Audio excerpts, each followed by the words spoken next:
Good morning, everybody, and welcome back to Blood and Grit. Blood and Grit. It's not and. We apostrophize here. In This is a mini campaign of Fistful of Darkness by Stefan Struck, which is a Weird West hack of Blades in the Dark by John Harper. I am your spit and grinning game master, Zeke Gonzalez, and I am a graduate student and a game designer. You can find me on Twitter at Fantasy Ecology. And we've got a radical posse of Hellstone scavengers, badass scoundrels known as Hell's Kin, who are being played by, let's go, Luca. I was muted. Hi, I'm Luke Locke, and today I'm playing Beulah Violet Clay, the Scout. Verted or up to proper. Proper, you go. Hello, my name is Proper Nerdy. I'm a TPK staff member, role player, game master, and designer. And this morning I'll be playing Agony Hawthorne the Outlaw. To my right is Corndog. That's me, Corndog McGraw, and I will be playing Roscoe Clark, the barrel-chested man who's good with a gun. And let's pass it to Janie. Hi, I'm Janie. I'll be playing Marie Dallas, the speaker. And that's it. Okay. Before we get started, just want to put out some quick content warnings.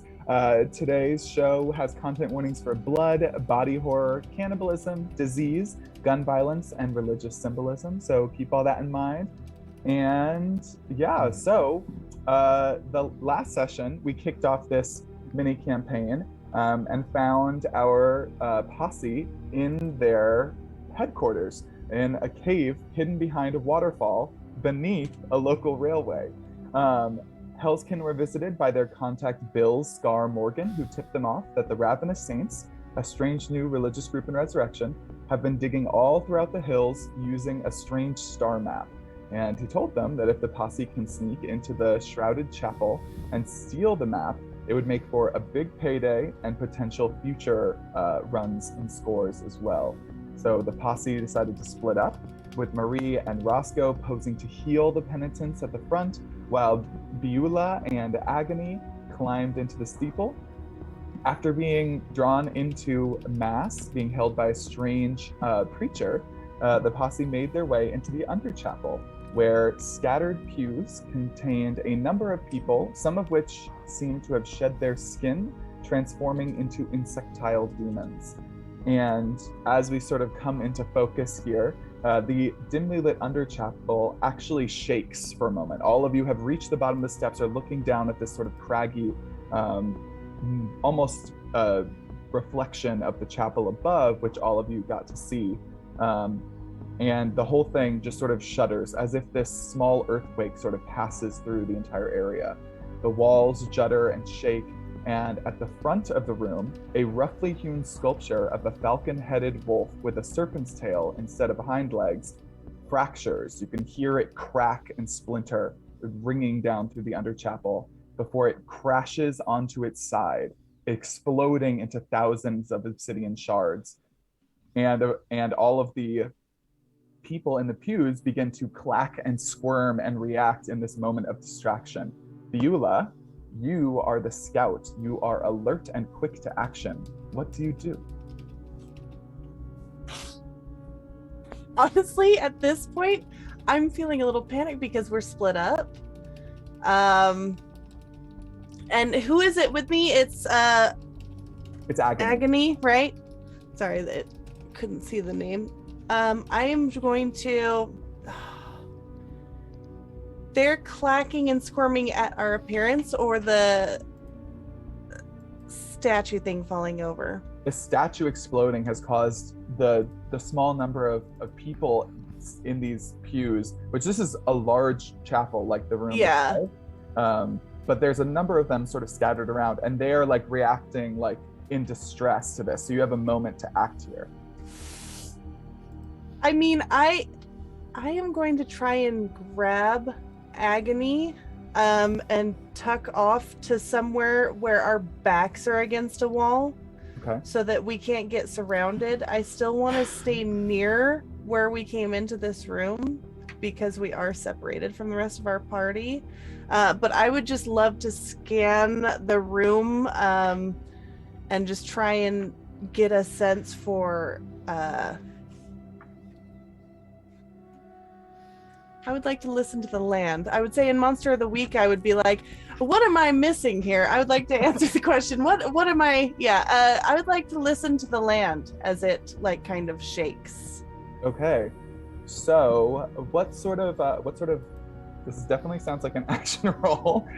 What action are you going for here? I just want to, as this shakes, I want to just, it's like probably would be a tune, right? Yeah. I just want to try and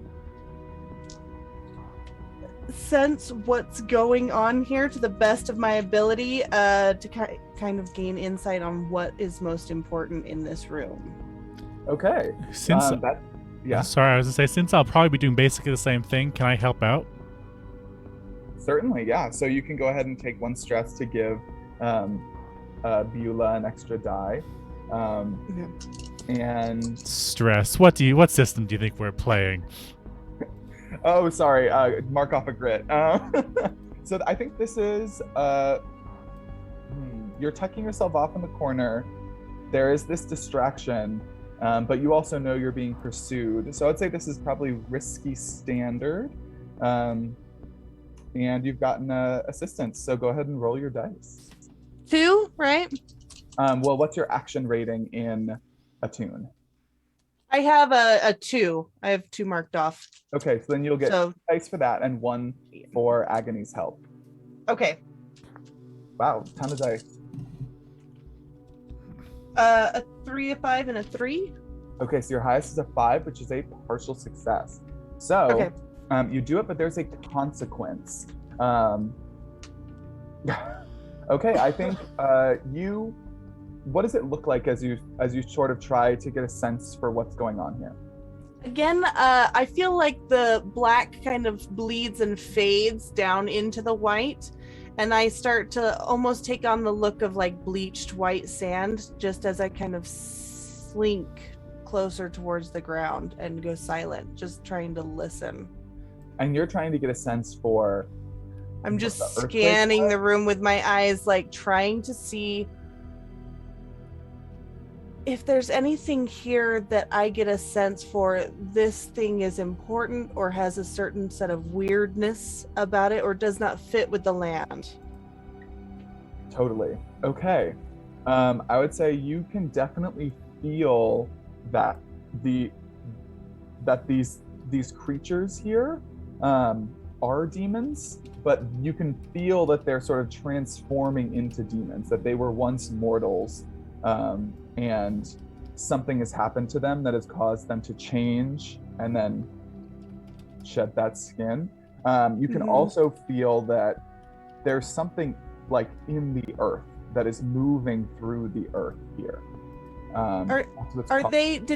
Was there a ritual that was interrupted or that we could end that is maybe still going? You do not get that sense. Okay. But you do get the definitive feeling that something is like literally punching its way through the earth around this under chapel. But I don't know how I can stop it. I don't... Okay, there's no big priest standing at the end of this thing clearly channeling to like raise this thing up. Is basically what I'm looking for. Okay. No. All right. But you do also definitely notice as you sort of take in the scene that to the left and the right, at the back or at the frontmost part of the underchapel, there are what look to be entrances that go down further. Okay, I'll turn to Agony and just say, it looks like we can go down further. Do we wait for the others or do we continue?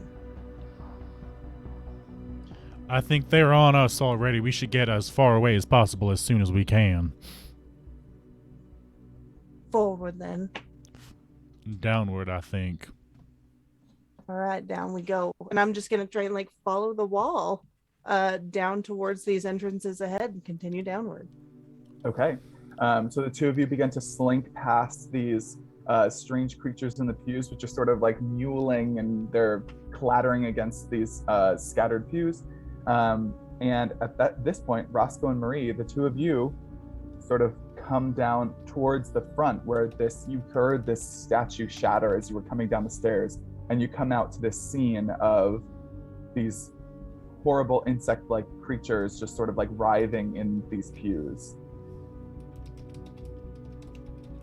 What do the two of you do?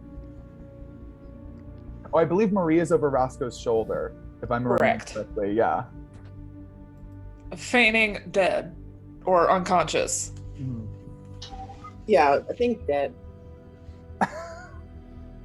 I was trying to get you to the sun and we went out the wrong door on happenstance. Can we see the rest of our party going down the stairs? You can definitely see the rest of your party. They are sort of slinking up along the wall, quietly moving towards you, actually, towards the front of the Underchapel.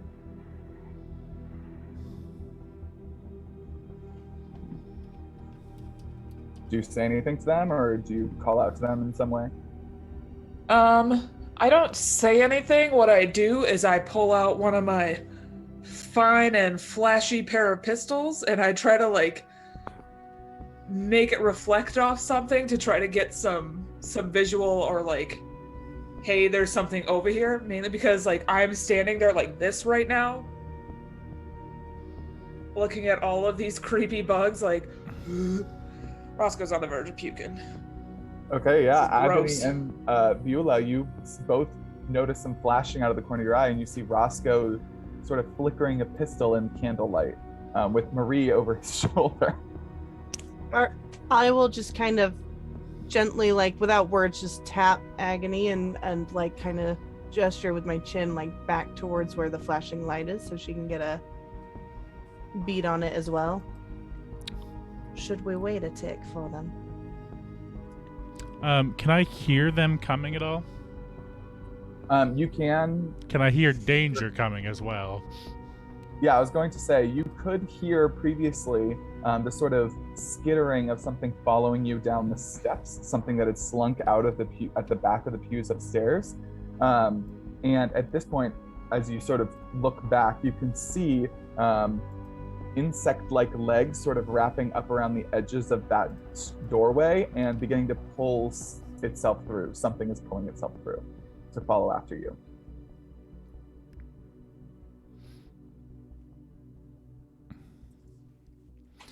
Do we run or do we fight? I think we run. I was going to suggest we wait for Roscoe, who appears to be signaling for us, but if that, whatever that is between us and him, we continue. I think so too. Yeah. Better to we'll keep it continue surrounded, downward. I think, actually. Might be in our best interest. And so we continue to move downward, but we, like, Agony will be walking backward while Luca's character moves forward. Okay. So the two groups meet up. At this point, you can see that what has pulled itself through the doorway is this thing that has like the head of a fly and this bristly, spiny, elongated body just covered in different it almost looks like a child's interpretation of what spider legs are. Like it doesn't actually seem to have any sort of anatomical function, but they're just sort of like these long, jagged legs that is sort of like crawling along the ground on. And it is sort of crawling slowly after you, just sort of keeping its beady eyes focused on you. What do the four of you do now that you're joined up? Is there a conversation that happens here? Can I hop down off of Roscoe's shoulder? Oh yeah, as we like started going across the floor, Roscoe would like gingerly set you down. Very gentle. I am going to look at that thing crawling towards us and just very urgently we need to move and continue kind of like I'm almost like in a low crouch, but like moving very quickly, just following along the wall, heading downwards, away from this thing. Okay, do you want to go down the left side or the right side? Can I do the Gandalf thing where like I just like try and sense which has the fresher air or the least death air? Both of them actually have what look to be like a series of chains that were strapped across them and broken. So there's like the remains of like once these tunnels were sort of clearly blocked off, and that recently they no longer are. But I don't get a sense between the two of them which would be the more sure path. I'll choose the one on the right. Okay, so all of you are going down there? If they're following me. Oh god. I Yeah, hope we live, y'all. I'll let Beulah lead, but Roscoe's gonna take up the rear and just have his pair of flashy pistols out and watch this thing continuously get closer to us very slowly. Okay. Just ready. As we start to like go down the stairs, Roscoe will fit himself into This is the stairwell. This is a very narrow, rocky stairwell. It looks like if the underchapel was roughly hewn, like chipped out of stone, then these are barely even halls and stairs. Like somebody clearly just sort of was doing as quick a job as they could just to lead to wherever this is going. And I'm going to start a new clock, which is a system in a sort of mechanic in this game called Cornered. And as you fail, I can mark, or as you as you fail, the GM says. Not as you fail. As you fuck it up. As complications arise, I'm going to mark ticks on this clock, and if the cornered clock fills up, then this thing will corner you, and you will have to find some way to overcome it. So you all push down these roughly hewn stairs, and immediately you begin to notice that the walls have what appear to be like fossilized remains in them. You're moving downwards quickly, unless you want to stop and take a look at these in greater detail. But you can see that they are sort of just like these strange bones and small crystalline growths that are emerging from them. Wait, you said they're engraving or they're like embedded in the wall? Embedded in the walls. Like as somebody was like creating these tunnels, it was revealing these skeletons that are literally fossilized into the walls. And have like crystals growing out of them. Does it look like Hellstone, or what do the crystals look like? I'm not stopping to like admire these bones, but I am definitely like, it's getting kind of cramped. I am very much aware of them. I think Agony will at least inspect them as best she can. Okay. That or actually, you know what? We do have a what is Marie's go-to thing? What is her class? The speaker. You have a kind of mystical connection. Maybe you should look at these things. Do I recognize it at all? Yeah, you all are Hellstone scavengers, just sort of looking at these crystals. They're very small and they look very delicate, but they look almost like the beginnings of a Hellstone crystal formation. Like they haven't grown large enough to be valuable yet. They're still a little too fragile, too volatile. But this is like exactly what you would find in your Hellstone mine. So it's a Hellstone farm. It looks like Hellstone is growing out of these bones. Yeah. Can I ask a question while we're stalking down this tunnel? From my hellish background, would I recognize the monster that I saw that was like engraved in the big chamber downstairs? Marie, did you share with the team what you learned about Aamon in your flashback? Do you think that's something Marie would have shared with everyone? Yeah, as they were heading down, she would have shared all of that. Okay, yeah. That makes sense. So you would recognize the statue that smashed as a depiction of Aamon. Right. Yep. Okay. And as you begin to go, oh, sorry, were you going to say something? No, I was about to say, for those in chat, aka definitely not the player, can you remind us what Aamon was about? Absolutely. So Aamon, this is the newly christened Chapel of Saint Aamon. Mm-hmm. And during the mass service, this weird preacher kept talking about Aamon and like his dark grace and how he gives them gifts and all of these different things. And Marie had a flashback where she was sort of looking up who this thing was, and she learned that he is a demon who was trapped and sealed within the earth of resurrection a number of years ago. And I believe at the time she was sort of hypothesizing that maybe that's what they were looking for, digging all across, digging everywhere. But I don't think that you ever... Nope, that's fine. That's good enough explanation. And again, as we continue quickly down this tunnel. Yeah. Do we know where Hellstone comes from? Nobody does. Okay. Hell. It seems like it comes from these bones of like weird creatures or demons or something. Do you want to try to figure out if that's what's happening here? Here's the thing, I would love to, but I am also running from a giant hell creature, like quickly down into what I'm pretty sure is going to be the bowels of hell itself. And so like I feel like, well, me the player, absolutely, I want to like, let's just stop here and take some notes. The character's like, let's fucking survive today. Okay. And we will deal with this later. We could also just kill the bug. I don't know if you want to If face off Roscoe- with the big baddie right now. In this cramped little tunnel where we are unable to attack from any This sort was of some strategic... peon in the back of the church. They couldn't even sit in the front row. Beulah, I am assuming we're having some form of this conversation as we rush along these hallways. Beulah's gonna just look back and you'll be like, if you think we can survive, then I am all for backing you up. But I see that thing coming towards us and I am just wanting to continue on away from it.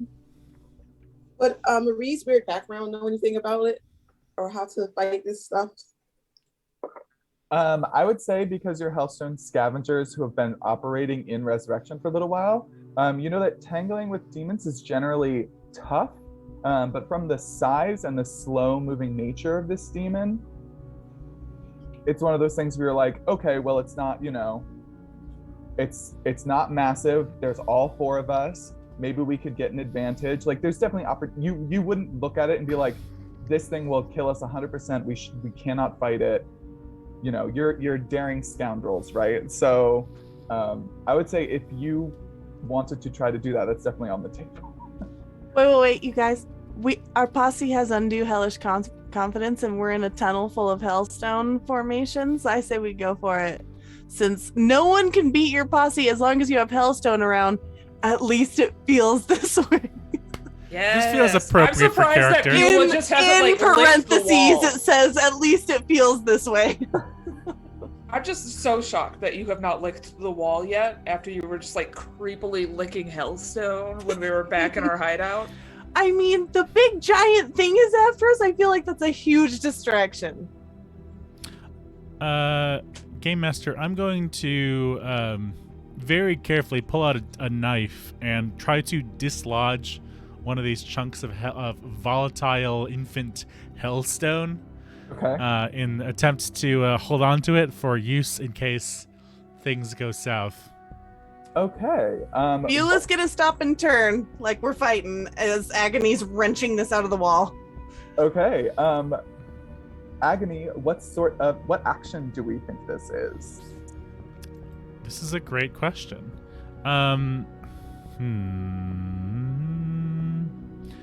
to be fair, I didn't think it was really that much of an action. I think the closest would probably be go wrong, right? either attune or possibly like craft or survey, maybe. Yeah, I think any of those would work. this would be a risky.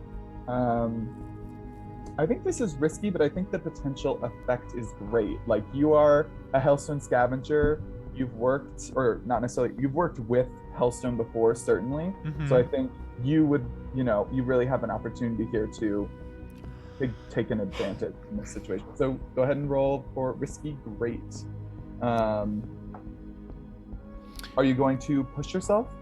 I don't think so, because I don't have a whole lot of grit left, but I want to hold on to that for just a little longer. But Okay. Does anyone have any weird devil's bargains? Because something feels like this is an appropriate time for one of those.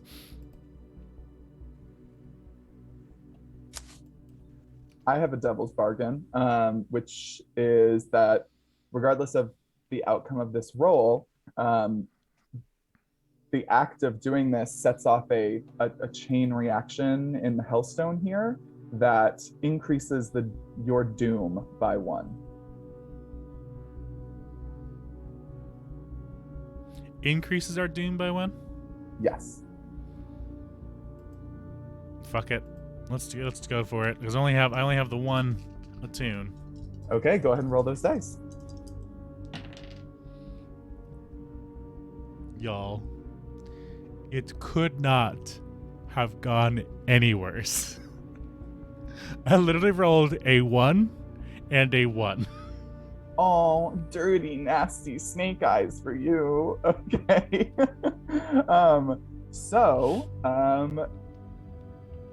Things go badly. Yeah. I think you sort of get your dagger in here and you begin sort of hewing at it carefully, and you just don't notice this very small fracture point, and the crystal is just too volatile in its infancy of formation. And as you hit it, you realize where the crystal is coming from. This Hellstone is coming from a reaction between the marrow of these bones and the air. Hellstone is coming from the very marrow inside these bones. And as you hit it wrong, that entire bone just explodes into flame. You get pieces of bone and rock flying at you. And this will be, I think, a level 1 harm dazed, unless you would like to roll to resist. No, that feels appropriate. I mean, I can try to resist. What would I roll to resist? So I have not done this in a while. So resisting this would be a prowess resist, and you basically roll a dice, and then you take, instead of taking the harm, you will take you will mark off a number of grit equal to 6 minus your die roll, your highest dice. No, since it's only harm 1, I'm just gonna take it. Okay. Yeah, so go ahead and take level 1 harm dazed, and that will affect. Let me just pull up harm real quick.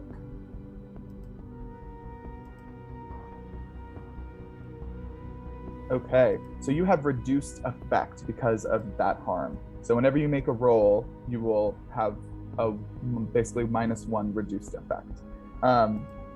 Yeah, so this explosion happens. I'm gonna tick cornered once.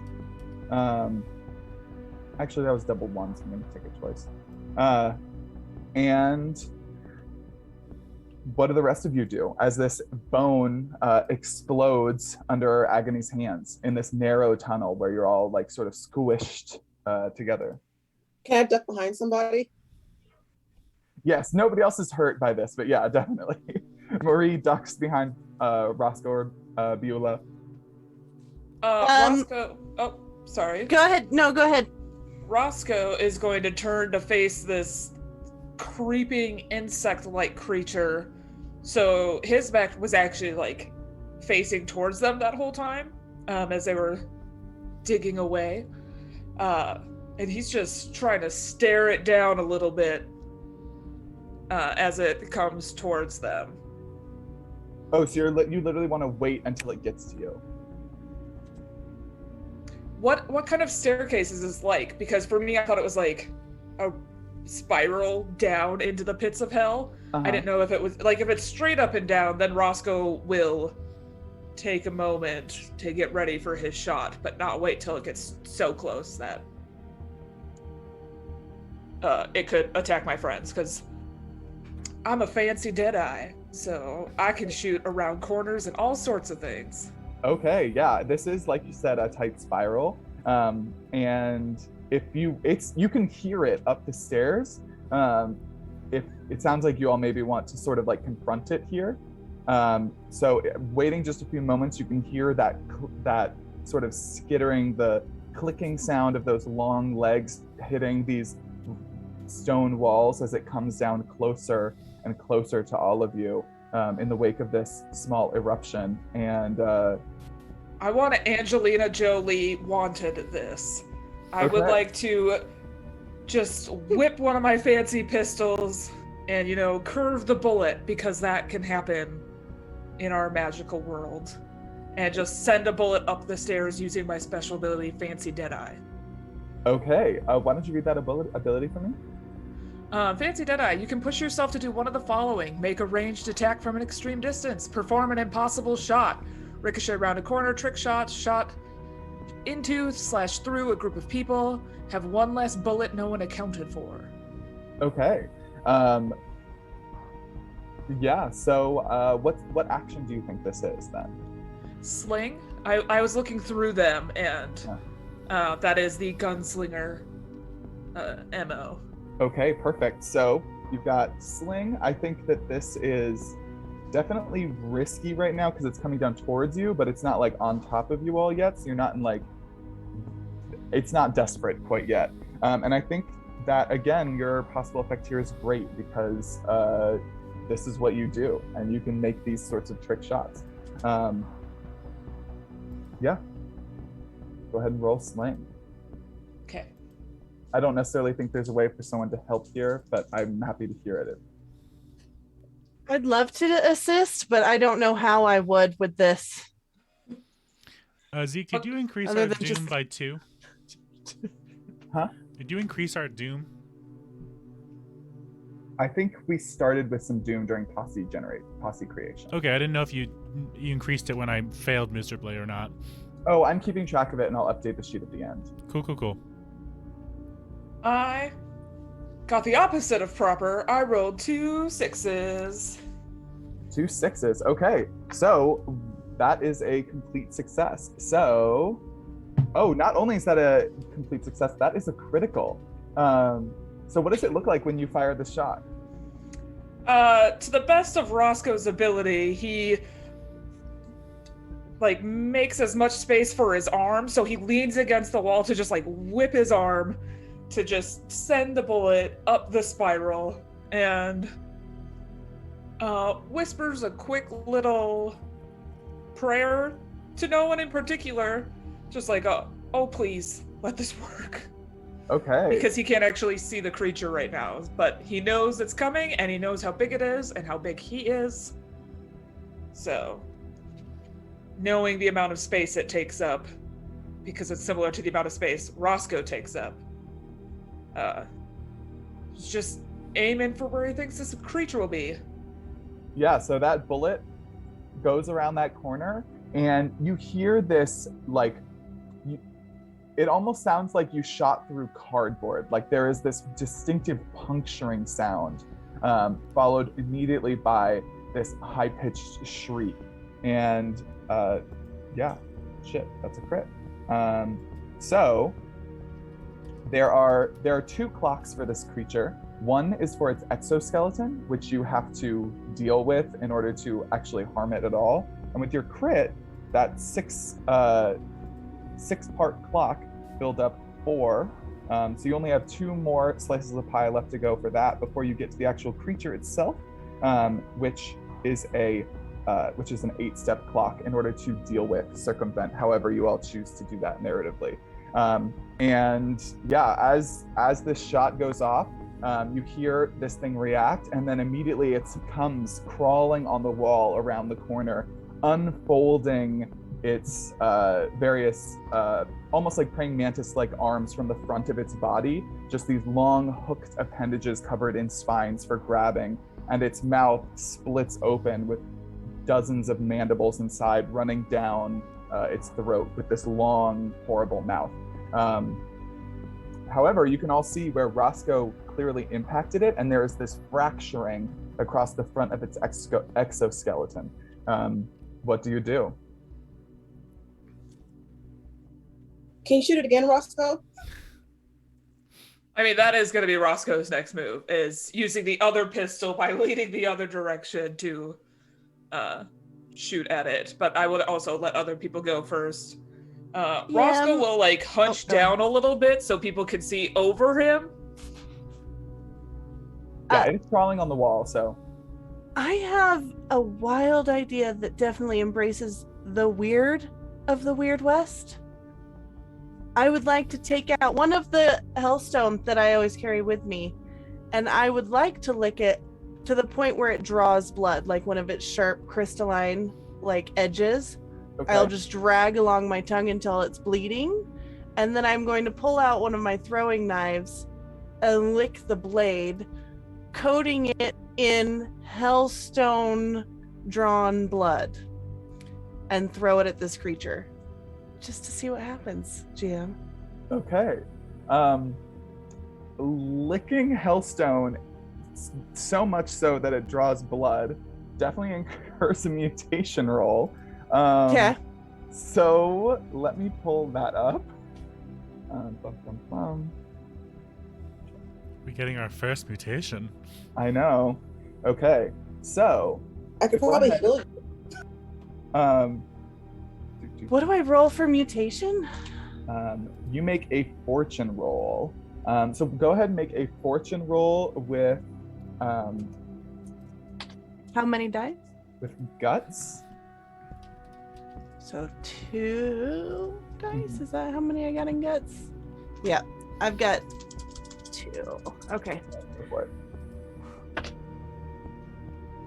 A 1 and a 3. A 1 and a 3. Okay. So, Beulah does this sort of thing all the time, and there's no reaction at all to this. However, because you make a mutation roll, you get a benefit. I made it? That wasn't a failure? Yeah, you made it. That's, yeah. On a fortune roll, you want low. Yeah. Okay. I was like, well, I'm doomed. Okay. Since you make a mutation roll, you regain 1 grit because of your undue hellish confidence. Okay. This has gone much better than I thought it would. Yeah, this is going great. And what does the act of throwing the Hellstone look like? Or the dagger? Is the dagger? I have throwing knives as part of my equipment load. Okay. Yeah, what action do you think that is? Hunt? I'm not sure. I think hunt and sling would both be appropriate here. I'll do hunt because I've got 2 in hunt, so that's what I'm gonna do. Okay, excellent. Go ahead and I think this is desperate. It is like right on top of you. You're like licking Hellstone. So go ahead and mark 1 experience in hunt under hunt. And I think the effect is standard. Okay. I rolled 2 dice because I have 2 in hunt, and it's 4 and 2 are my dice. Okay, so with a 4 on desperate, you do it, but there's a consequence. You suffer severe harm, a serious complication occurs, or you have reduced effect. I would like to point out really quick that my vice is weird. So I experiment with the weird all the time. This is probably not my first time doing this, so if there's a bad effect, like, I'm ready for it. Okay. Yeah, I mean, severe harm's bad.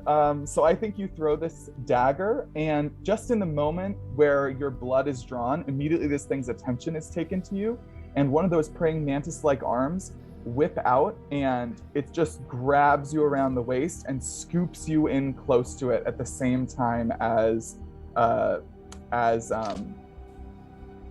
dagger impacts it. So the dagger hits, punching into that exoskeleton, and the exoskeleton itself just cracks open at this point.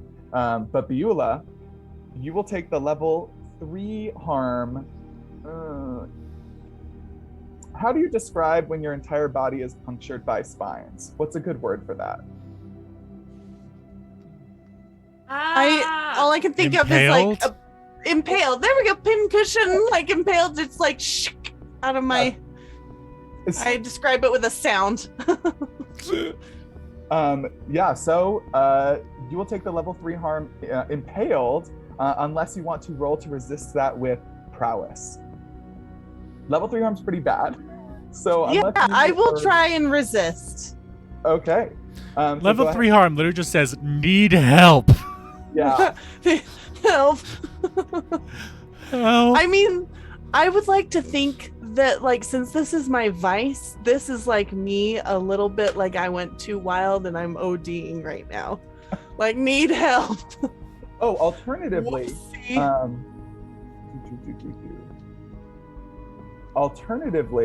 if you have space in your inventory, you could say that you have armor here, which could reduce the level 2 harm, or the level 3 harm to a level 2 harm instead. Or you could roll to resist. I mean, if you will allow me to right now swap out my rope for armor, then yeah. Because I had rope selected. I have not used the rope yet. But I don't have armor selected in my inventory, so. I think that the rope is part of your like engagement plan, so I won't necessarily count that against your load. So if you want to mark that as armor instead and reduce the level 3 impaled to level 2. Oh, wise and merciful DM, yes. Okay. So when you roll prowess, you roll for all of the dots under prowess, right? Not all the dots in the first row. There we go. Oh, cool. Okay. So just one die then. Do you want to roll or do you want to use armor? I would like to use armor, and it'll just run through the armor. Okay. Yes. So the armor gets used, so you can. Most of the impact is taken by. What does your armor look like? What? It's some sort of like leather or. So I would like to think that it is very thin, stretched, hammered out leather with like stitched in rib bones. Oh, for like some extra support and structure. Yeah. Screw whale bones. You have rib bones. Awesome. Yeah. So like it's almost like a sideways corset, almost like just down the front, like as a Awesome. So yeah, it just you feel all these spines hook into you and drag on that armor, and some of them punch through and draw blood underneath, but it's not nearly as bad as it would have been. So yeah, you all see Beulah get sort of scooped. Roscoe is reloading. Marie and Agony, do either of you take action here now that this creature's been shattered? Can I use an unusual weapon and try to slice the clothing? Well, yeah. What's your unusual weapon? You can't just drop that. So and, tell me. So my garter, I have like a kind of short sword type weapon, but it's like forged from, I want to say, from some cave near where my family lived. You know, my family, the creepy dark one people. Right. And it's got like, it's not a hellstone in it. It's some other kind of weird stone that's in the hilt. And Marie will just kind of slash it, pull it out of her garter and slash it at the clothing. Yeah, what action do you think that is? Let's see, I don't know. Brawl maybe? Yeah, that sounds like brawl to me. This is desperate. Beulah has been grabbed by it. This thing is right on top of all of you. It has chased you down here with a standard effect, I think. Okay. Yeah. So go ahead and roll. Brawl. 1 dot in brawl, I think. Okay. Remember, Marie, that you also have a +2 to a check or save from chat. Yes. Oh, can I use that as well? Yeah, so go ahead and roll and add 2 to your highest number. Okay. And I roll 1 dice, right? If you have 1 dot on the brawl. Yeah, you roll equal to your action rate. Sorry, I got a demon beside me. Got 1. You rolled a 1. Yeah. So you can roll a 3, which is a lot better than a 1. Okay. So Is it? No, things go badly. You suffer harm, a complication occurs, you end up in a desperate position. You were desperate. It's the worst outcome. You suffer severe harm, a serious complication, you lose this opportunity for action. So I think Just save the +2. yeah, we'll save the +2. That was a 1, so you couldn't salvage it. So I think you go in with this sword. You're like, I'm gonna chop off this arm that's grabbed Beulah, and some of those legs come up and go towards you. And I mean, it's severe harm. So yeah, this is also going to be a level 3 harm for what was the word we came up with before? Impaled, unless you would like to roll to resist, or unless you also. Yeah.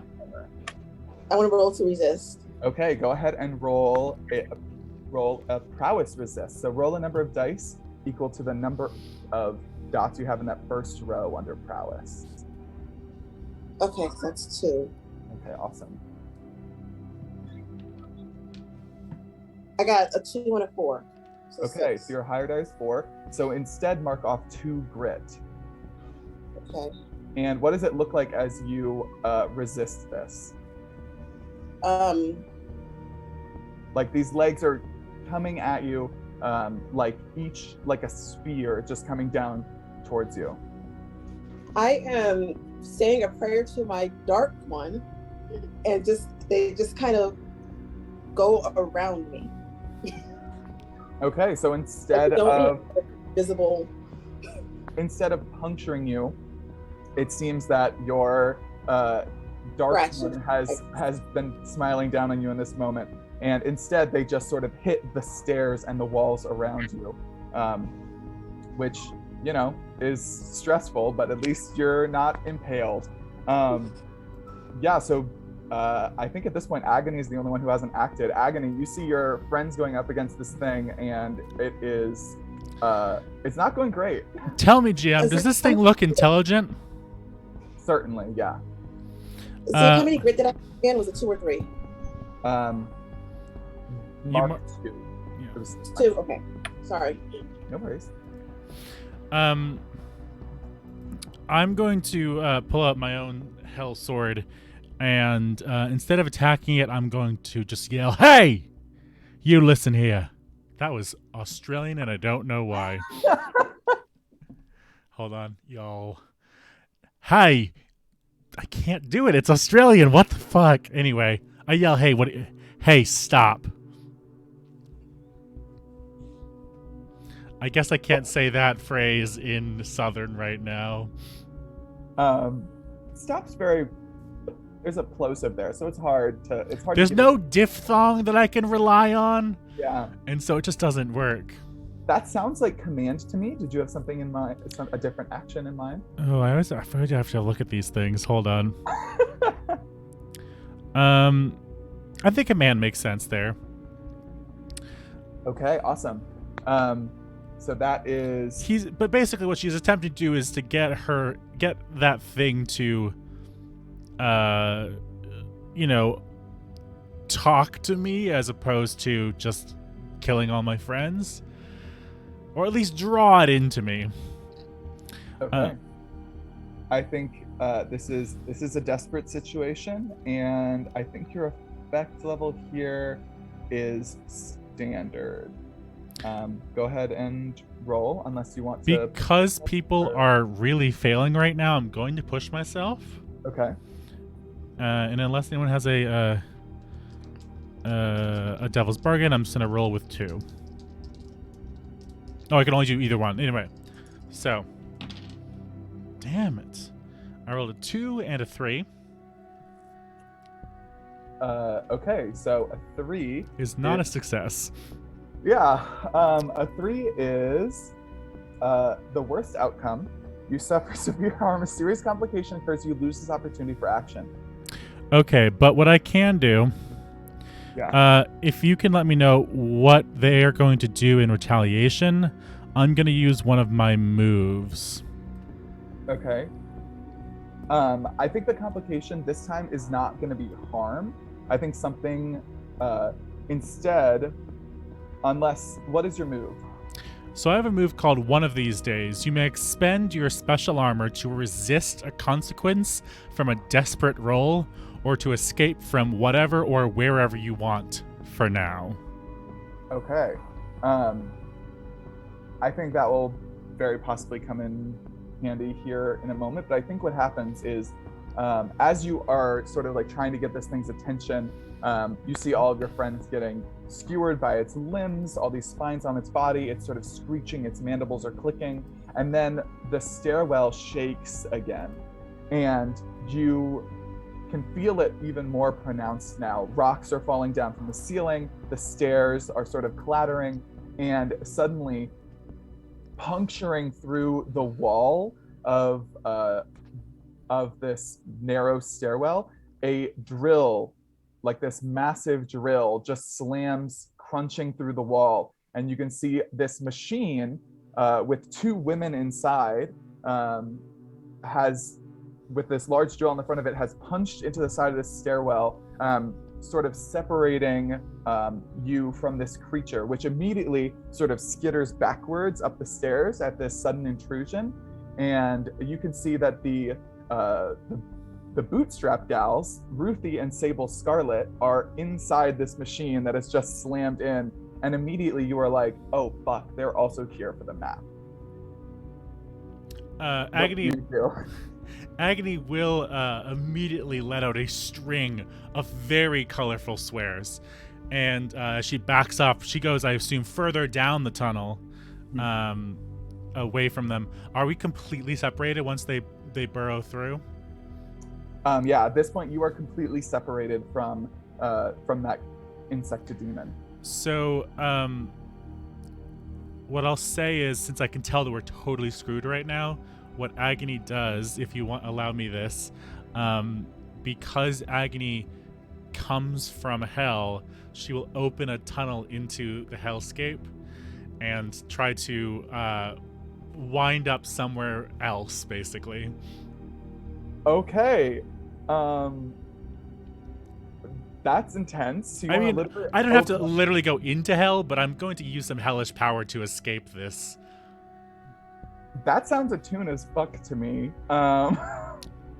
Okay. Did you have something else in mind?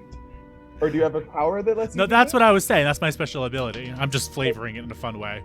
Okay. Oh, I see. Yeah. So I can escape from whatever or wherever. Okay, yeah. So what does that look like as I assume you grab all your companions and sort of do this maneuver? They've probably seen you do this before, or have they not? I would say probably not. I feel like I'm fairly new to town, and so they may not know much about me, but basically what I imagine it being is a red hot opening in the stone just kind of consumes us and gets us out of there. Okay. Everyone in the room will see it too, so that means I'm open to some fear and whatever else. But basically, I mean, I'm already terrified of you since that one time you just went full running greyhound next to me. I think that was last. I think that was in our first session. I don't think that was this session. I think that was in our preview. Basically, yeah. So it still holds. Basically, a mouth to hell opens up, and we are consumed by it. It doesn't bring us to hell, but you definitely get flashes as we travel through it. And I do think it just spits you out somewhere nearby that I'll let you figure out where we wind up. It doesn't have to be necessarily completely safe, but it has to be away from whatever this monster is. Okay. Because the special ability is for now, so I'm still probably close to danger, but I would say we're out of the way of this. We're out of this tunnel. We're out of maybe out of the church. Maybe we're still inside the underground chamber or something, but we wind up somewhere else. I love it. I have the perfect solution here. So as if you're not all traumatized enough and wounded, you get pulled through a screaming portal of a screaming hellmouth, led by Agony, and you emerge in this sort of small domed room. There's a very simple altar in the room, and on it there is a silver chalice, and there is a small a small dish filled with what looks like meat. There's a few flies sort of buzzing around that. And there is a woman who's sort of like crumpled against the wall here, who is wearing the same preacher's robes that the preacher upstairs was wearing. Her face is veiled. She's wearing this sort of red cassock, and she's sort of crumpled into the wall. And you realize that the entrance to this room that you're in has been collapsed. So you're trapped in this room with this woman, and she... I especially love this because it means that we have escaped from danger to be in more danger. And as you enter, she sort of looks up and weakly sort of like pushes herself up on one arm. And she says, "Did my sisters send you? You can tell them I'm done. I won't. Before she gets a chance to finish her sentence, Agony will literally cough out brimstone and soot. And as she like stumbles out of the fiery hellmouth, out of the other side of this tunnel, she'll like literally just be like, nope, hold on, I'm sorry. And she'll look around and try to see if are the other companions here in this room with her. Yeah, you were able to.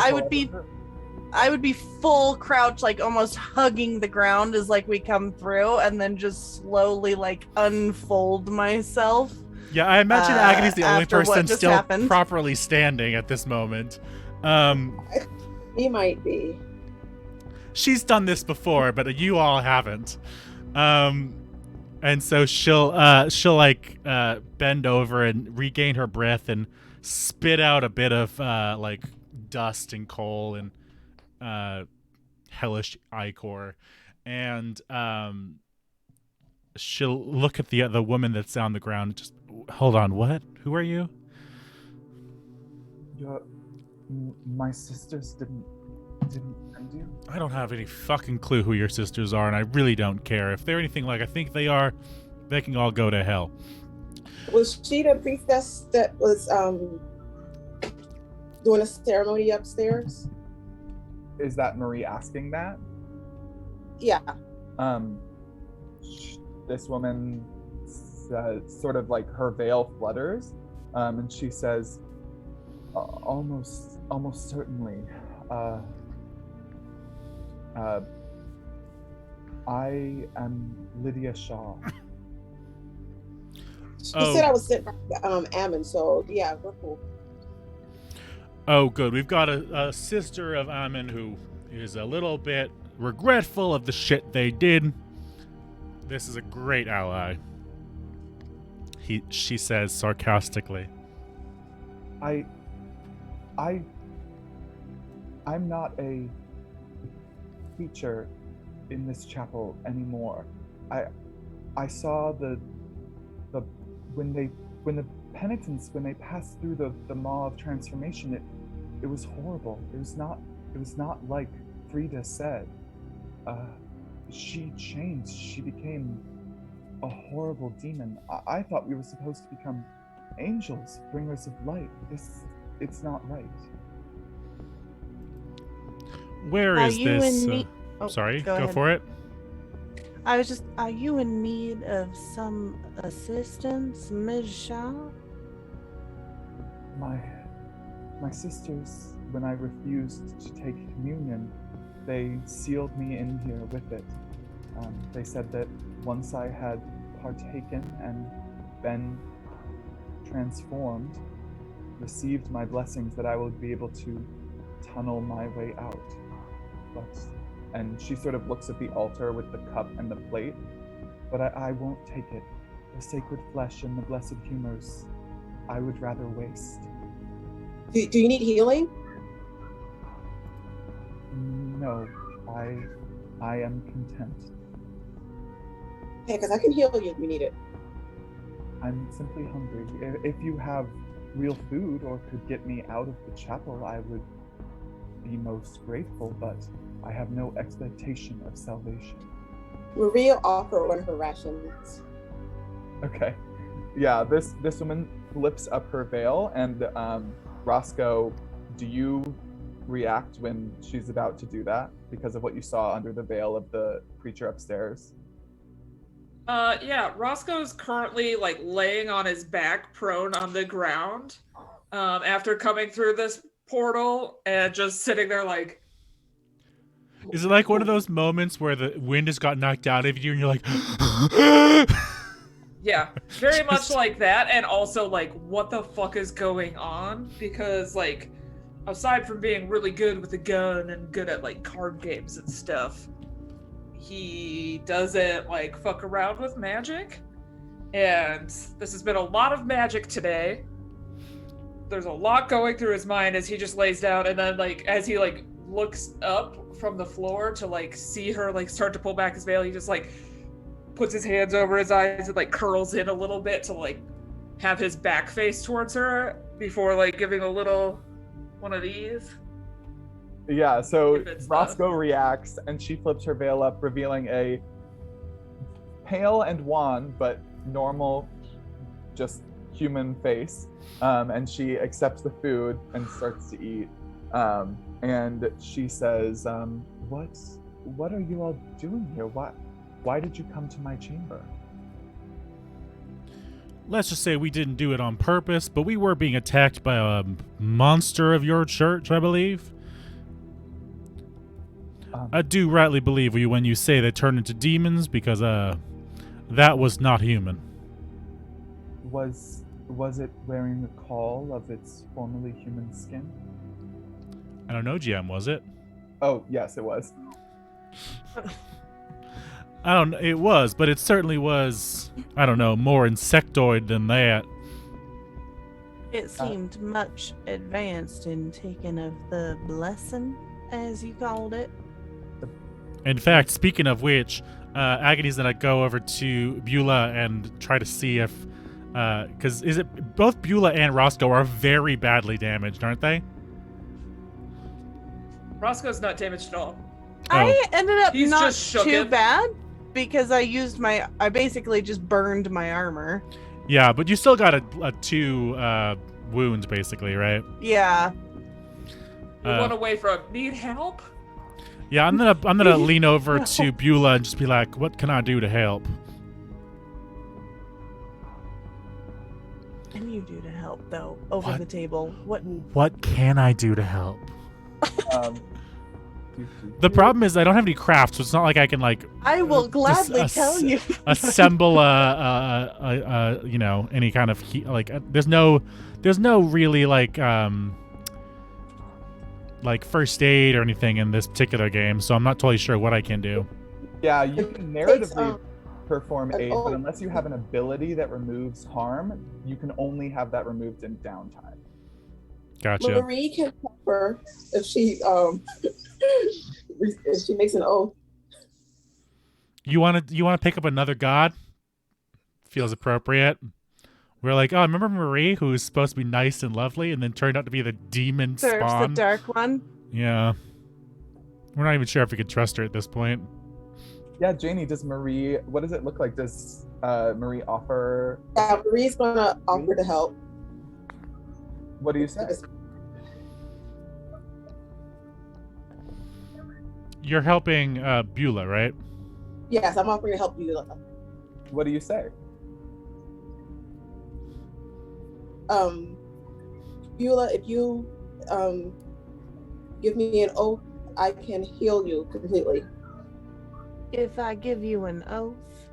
Yes, just I'm not going to say for it, just to. I give you an oath. You may have an oath of mine to be named at a later date. Roscoe's just in the background like, I owe you one oath to the Dark Lord. Dude, I just feel very much like Peter Pan, like handing a thimble, like, here's my oath. Like, what do you need? You need an oath? Okay, here. what are oaths?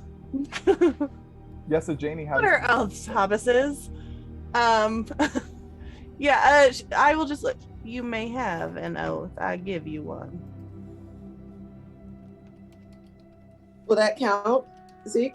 Certainly. Why don't you read that ability and let us know what it does? Okay. When you receive an earnest oath from someone to follow one of your faith's precepts, they may clear any severity of harm. Immediate or simply over a short while, you decide. Should they ever break the precept, they take 2 level harm. Wait, sorry. Can you read that again? If they ever break the precept, they take level 2 harm.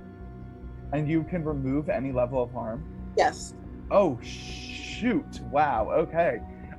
So what does it look like as this oath that Beulah makes and your administration of this blessing literally heal her level 2 harm of punctured? I'm just going to say, so I have your oath now, and the dark energy is going to swirl around both of them, like it did before, in this cloud of darkness will go with Beulah, and like reverse the wounds, and then go back. What precept of the Dark Lord has she just signed her life over to? Right? Here's one oath. I mean, I will find out later. For sure. Yeah, so you feel your wounds restored and you can remove that level 2 harm. Nice.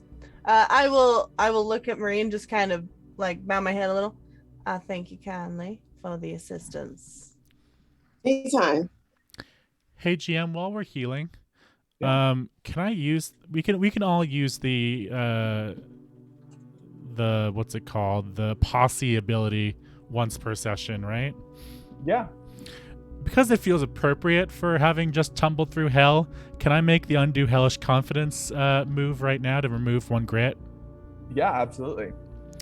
I need to make a mutation roll, and you can explain to me what I need to do for that. Absolutely. So this fortune roll, because you're passing through hell, that feels like either a wits or a guts fortune roll. So roll a number of dice equal to the number of dots you have in the first row of wits or guts, your choice. It is 2 for all of them anyway, so... Okay, perfect. My highest roll was highest is a 5, my lowest is a 1.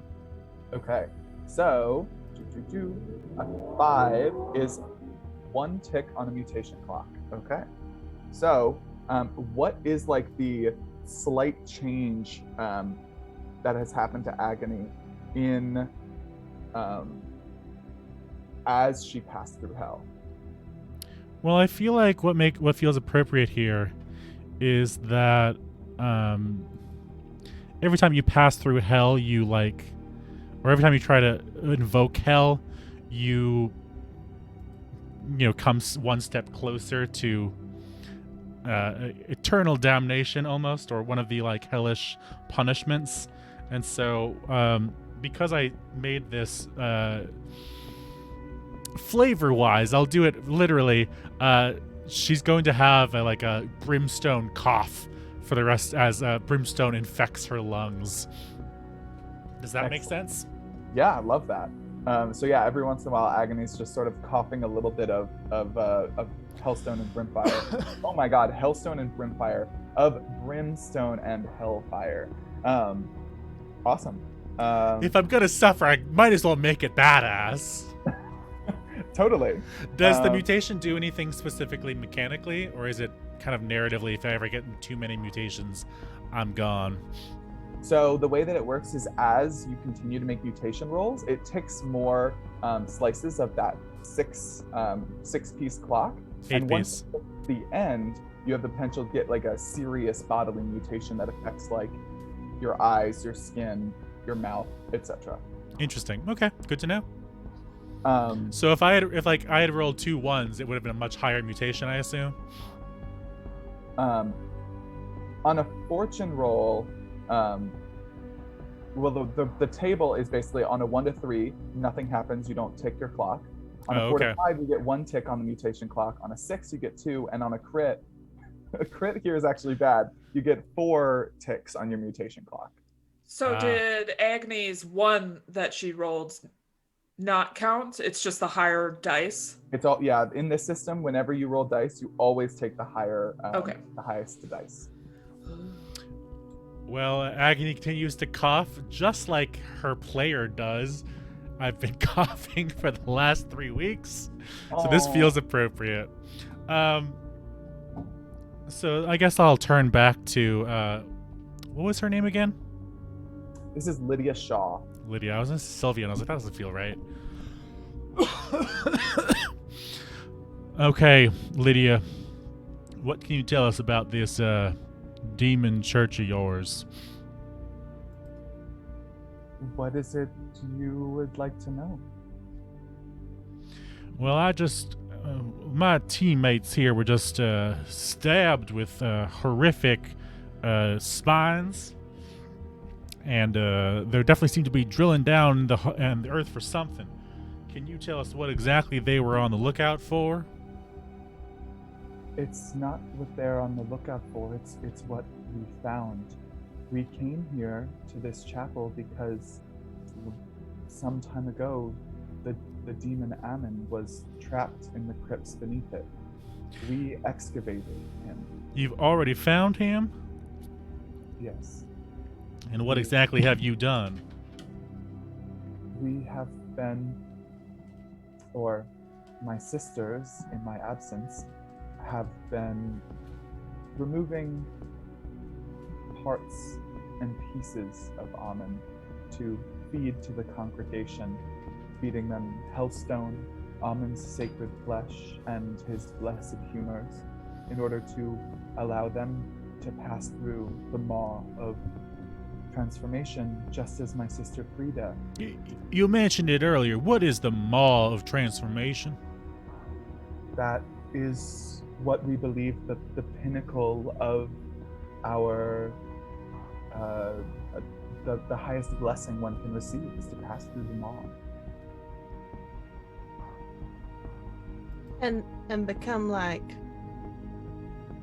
my sister, who it seems you all have had a violent encounter with.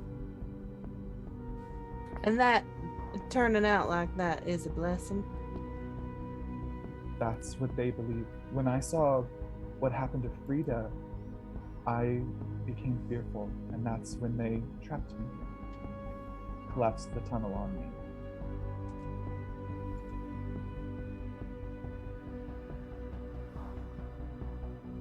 me. Do you know how to reverse what is happening here? Is this going to spread or continue?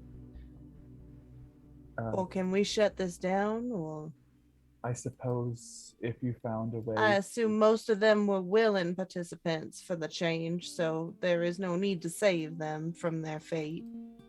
Yes, the penitents are recruited from their sickbeds where they are dying of disease, and we bring them healing. They consume of the demon and they are changed and made whole. A new whole. Quick question, Roscoe says as he brushes off brimstone and all the weird shit of this tunnel and underground system. You don't know anything about a map, do you? Oh, certainly. The star map. Just got it right here. I do not have it. My sisters did not give it to me before they collapsed the tunnel on me. Right, so where is it? It is in Frida's chambers with Aamon. With Aamon? It's in the same room as Aamon, but he is still trapped in his sigil. He poses no threat to you. Well, he might if we're intending to bring him down.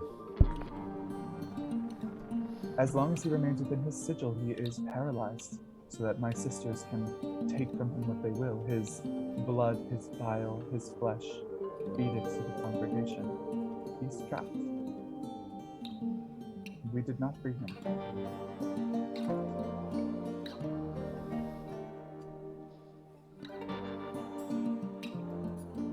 So how are you giving people pieces of Aamon if Aamon's still in the sigil? He's paralyzed as long as he is within. We mortals can pass across that boundary easily. It is only demons that cannot.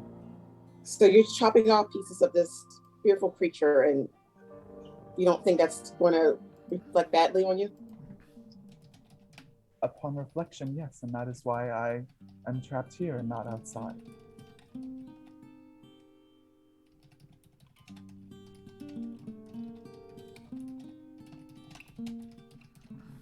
Can I size up here? Looking at Lydia? no, my crewmates. I feel like Agony has been the most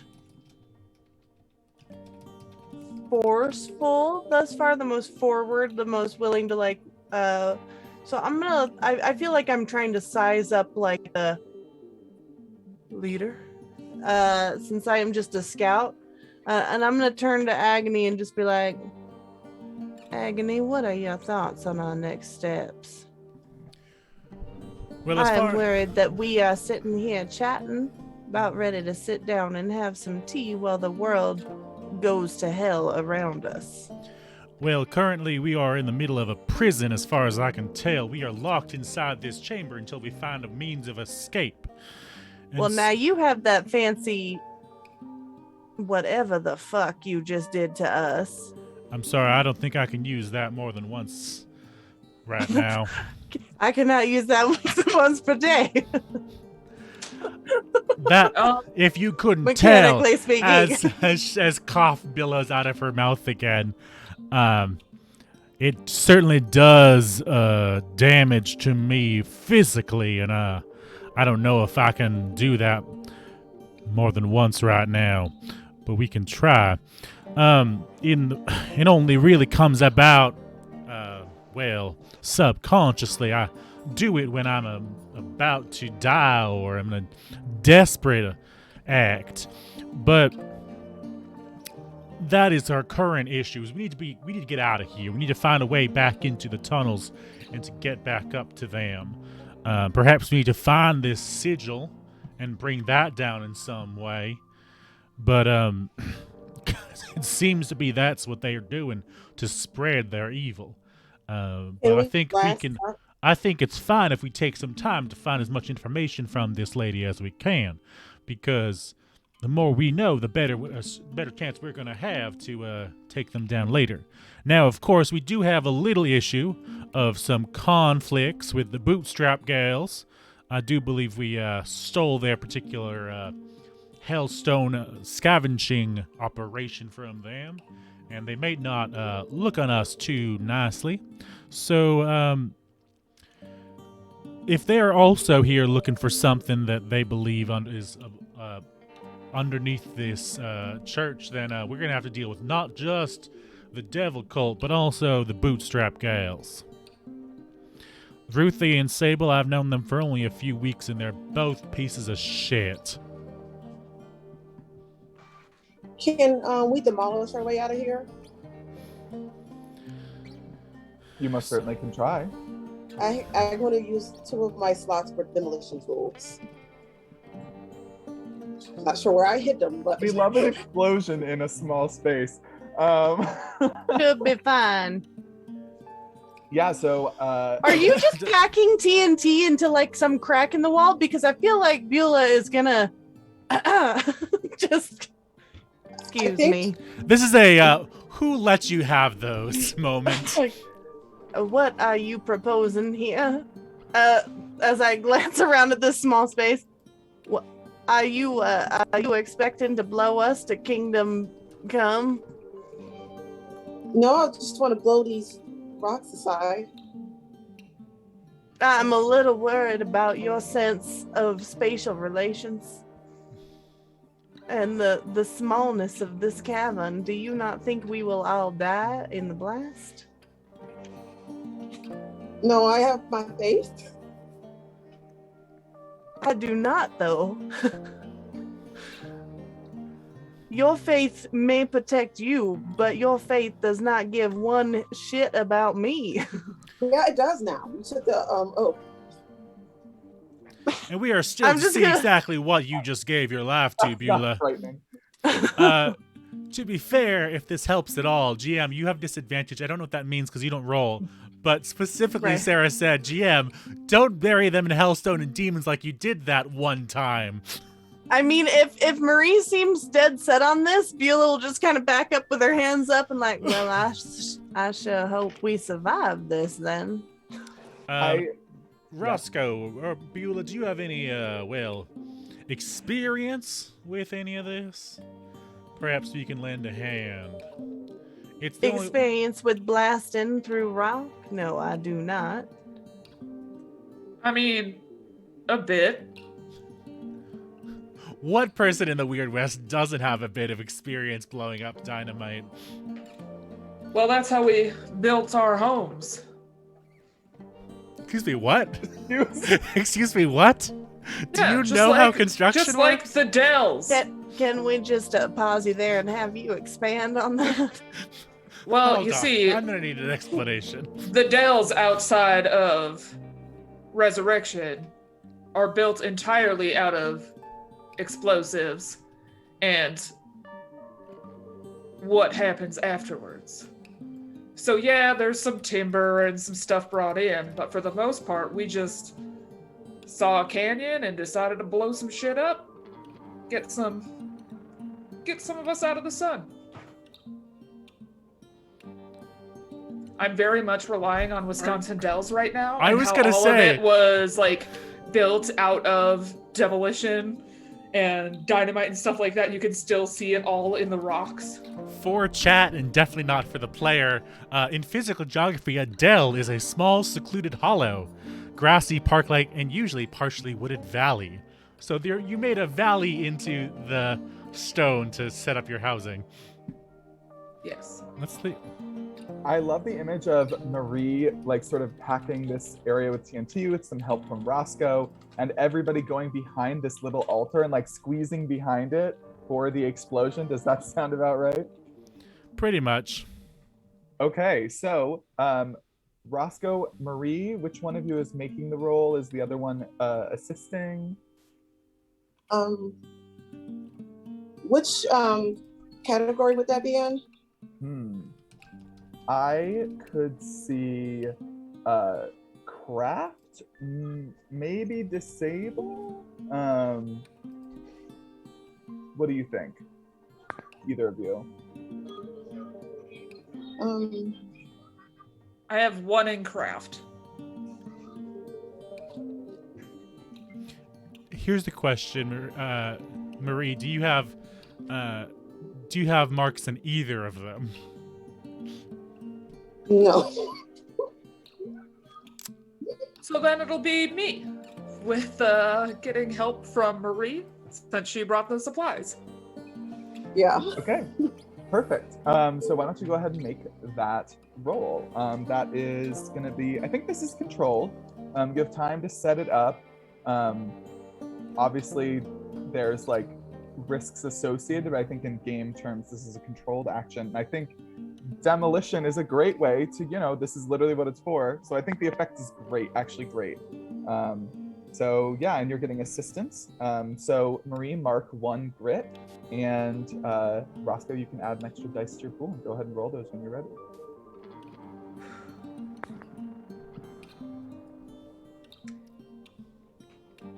Can I also do like the mark a grit to get one, or because I was helped now? You can push yourself. Pushing yourself, I believe, is 2 grit. I will push myself. I want this to be successful. Oh, if you don't want to mark grit, you have advantage from chat. Oh, that's right. We'll do that. actually. So why don't you add an extra dice from that? Okay. Okay, you can save that. You can hold on to that grit. I got a 5, a 3, and a 2. Okay, that is a 5. On controlled, that is you hesitate, withdraw, and try a different approach, or else do it with a minor consequence, a minor complication. You have reduced effect, you suffer lesser harm, you end up in a risky position. So I think the simplest solution here is the most straightforward resolution here is the most obvious. You do it, you blow open this tunnel, but this sound, the explosion, can possibly draw the attention of both the Bootstrap Gals and the Hungry Martyr, the insect demon that you now know used to be one of the Crimson creatures.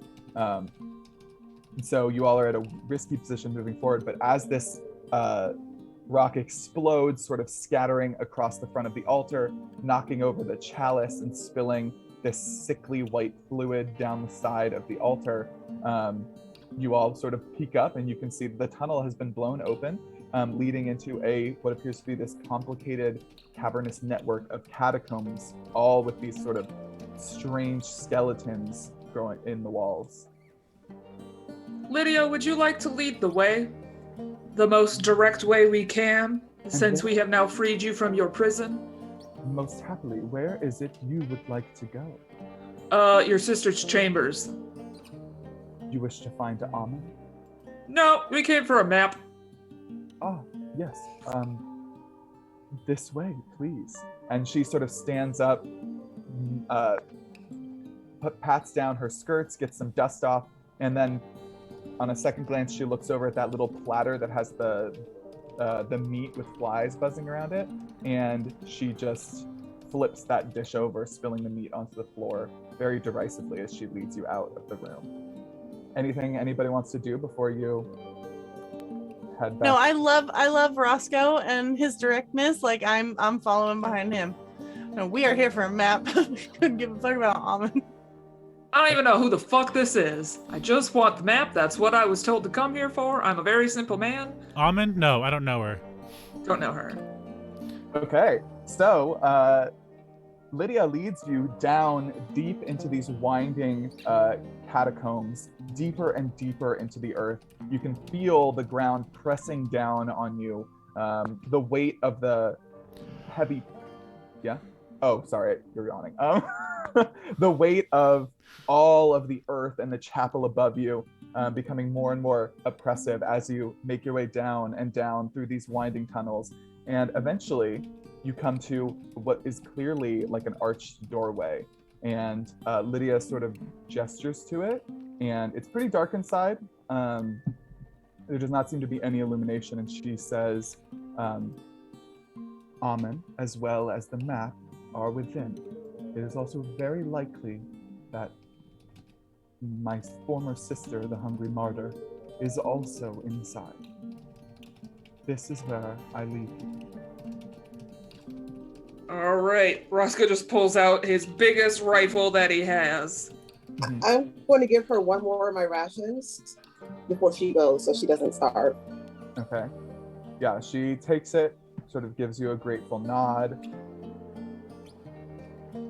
And she does like a little curtsy to all of you, and she says, I'm going to return to Resurrection, but best of luck, and I hope you find what you're looking for. And she turns and she begins to make her way back through these winding tunnels.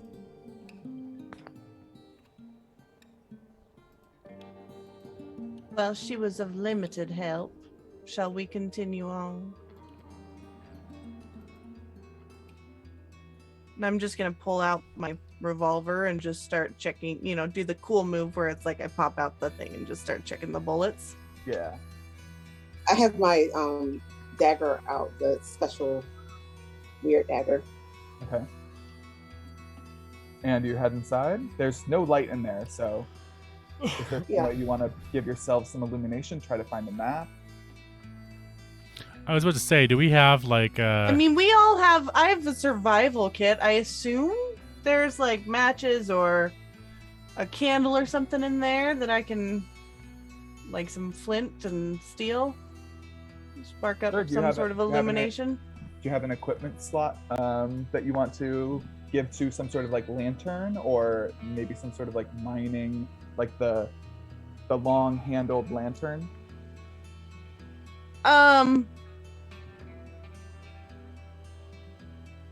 I got a weird idea, and feel free to tell me no, fuck off. But could I use my spirit bane to just kind of hold it out in front of me and have it just glow slightly.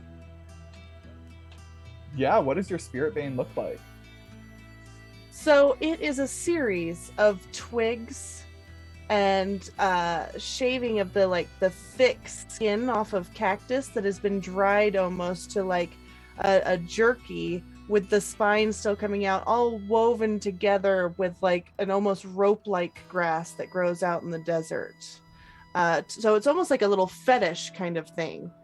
And I just hold it out in front of me, but like when I am using it, it glows with a kind of like ethereal light. And it's not a whole lot, like we're not like instantly lit up in this area, but it is enough that we will not stumble off a cliff underground or something like that. Yeah, so does it give off like the red light of the midday sun in Resurrection, something like that? Yes. That feels appropriately poetic. That it does. Okay, so you exactly that. How did you know? So you lift up your spirit. Sorry, what's it called? Your a spirit bane. Spirit bane, and it begins to emanate that red light. And I take it that means you lead the group inside? Yep. Okay. I will scout in front of them with my spirit bane lighting the way. So before we go in, could I also load my special ammunition into my fine rifle? Oh, okay, yeah. Just because we're like thinking that the sister probably could be in here now, I just want to have it at the ready. Yeah. So you load your shotgun, you're all prepared, and as you all make your way inside, the light immediately reveals that this is a much larger sort of domed room that was more carefully hewn out, it looks like, uncovered. And you can see on the far side of the room, there is what appears to be some sort of like bleeding mass. It's sort of like this huge animal lying on the ground with many, many wounds across its body. It is lying in the middle of what seems to be the sigil that is drawn on the ground in blood. And it is weeping this sickly white fluid on one side. There's a dark blood coming from some of the other wounds. And it looks like pieces of it have literally been slowly cut off and moved away. And on the opposite side of the room, there is a couple of small tables and chairs where it looks like people can sit and do work. And spread out on one of those tables is a map that is sort of pinned down with daggers in the corners. And it looks like the map, probably the map that you have been looking for. What do you do? Roscoe, I believe that is the map in question. But Right. also, and I'm just gonna glance about the rest of the room, but also this. Roscoe's gonna be looking around for this sister that may be in here, like rifle at the ready, just ready in case we get a jump scare moment, and he can just go kablam. Mainly because I, Courtney, am getting more and more nervous as we wait for a sister Embrace to the inevitably chaos. pop up. So just kind of like scoping out the room, aside from the creepy sigil, and just gonna whisper over to Marie. Marie, my hands are full. Do you want to grab that map? Yes, that's probably a good idea right now because I'm feeling really bad for that creepy demon over there. So I'm just going to grab the map. Okay, you run over and you can see this map is very strange. It's a star map, so it's rather than like the geographic map of the Earth, it is a map that tells you at what points in the sky different stars should be in order for you to be at the positions that the map describes. If you would like to like learn more about the map or try to figure out what the map is for, you Yes. could read check probably, or maybe a serve. Yeah, I think it's read. Okay, I have a dot in that, thankfully. Okay. Um, So I think this is risky right now because in the flickering red light, you can't really tell what else might be in this room, and with a standard effect, unless, yeah, I think a standard effect. Yeah. so I can't push it or anything. You can push yourself. You have to mark off 2 grit for that. How much more grit do you have? 3. Oh, Don't forget that because of our upgrade in the posse, we have 1 more box to check off as well. yes, that's true. Oh, okay, so 4. Okay. So would you like to push yourself for this? Yes. Okay. Seems appropriate. This is what you're here for. You want to learn about it. Go ahead and mark off 2 grit and go ahead and roll that read. Okay. Just 1 second. So that's how many dice is that? 2? That's a number. So you have 1 in read. Is that right? That's 1 in read. And then plus 1 dice from pushing yourself. So that's 2 dice. Yeah. Okay. Let's see if the dice are kinder to you than they have been to us in the read. I hope so. What I have here it is. So roll 2d6. Please be nice to me. I got a 4 and a 6. A 6. Okay. So that is you complete success. You do it. So you look at this map and you quickly. How much does Marie know about the stars? Like, does she spend a lot of time outside at night? Does she have any sort of relationship with, particular constellations or anything like that that might be important to her or her faith? I think that when she was growing up, her parents would tell her and her sister that the stars would lead them, and all the stuff about the Dark One and all the weird, creepy stuff that they did. Okay. Marie's parents told her the stars would lead her to the Dark One. That's not grim.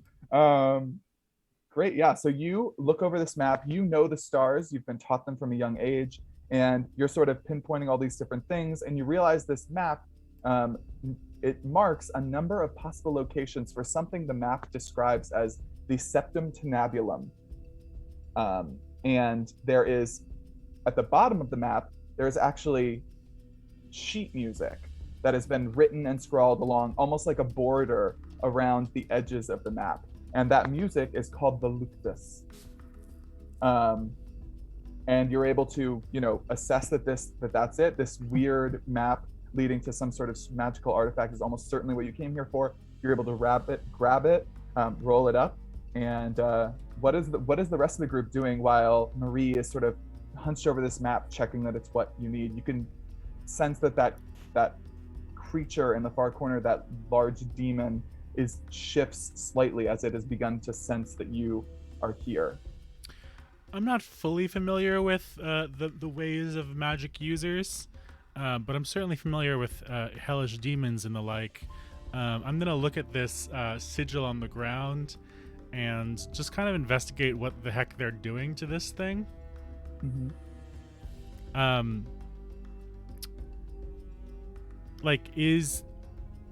Is he as not dangerous as Sylvia mentioned? Not Sylvia, Lydia, as Lydia mentioned.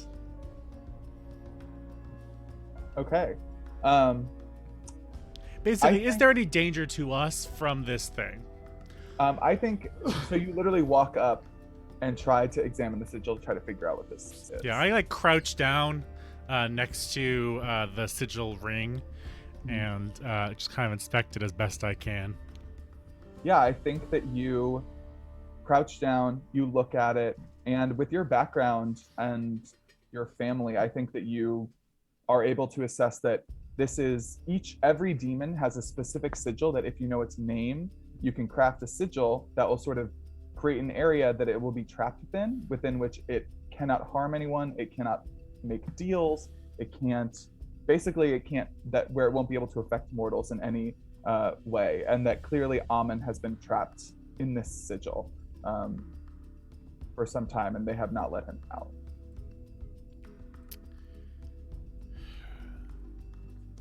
This is tricky, y'all, because I can't tell if this is our enemy or if they are our enemy or if they're both our enemy. Do we You say even? that? Yes, out loud to the group. Okay. The snake-like tail of this creature sort of shifts, and it turns, raising up this falcon-like head. This entire creature is probably about the size of like a small car. It's not. I mean, I was gonna say a Prius. It's about the size of a Prius. And so it has this huge falcon-like head. That's yes, the Prius, the horse cart. That's all the rage right now. Yes. And it says, "I am not your enemy. You are not with the saints." Is that what they call themselves? Well, they're not exactly saint-like as far as I can tell. What exactly are they trying? What exactly does eating of your flesh give to them? It causes them to change. Well, no shit, Sherlock. They're certainly changed, but what exactly happens to them? Do they become a demon as well? Are they consumed by something? Or are they just mutated beyond all recognition? They gain power and influence, and by which they can move others to act in accordance to their will. They want to become a force to be reckoned with here in Resurrection.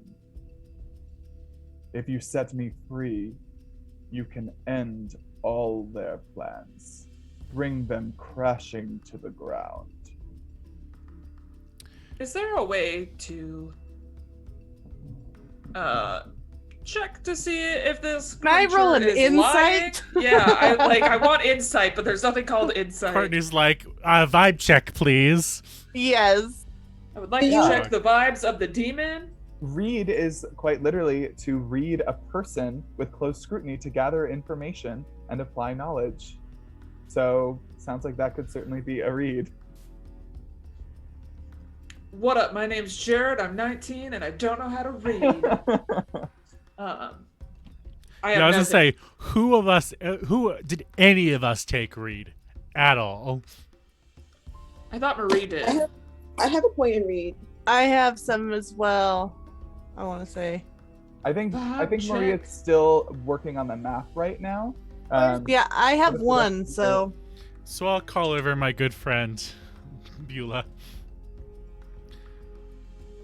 Yeah, I'm standing right next to you, like kind of slunk up against the wall.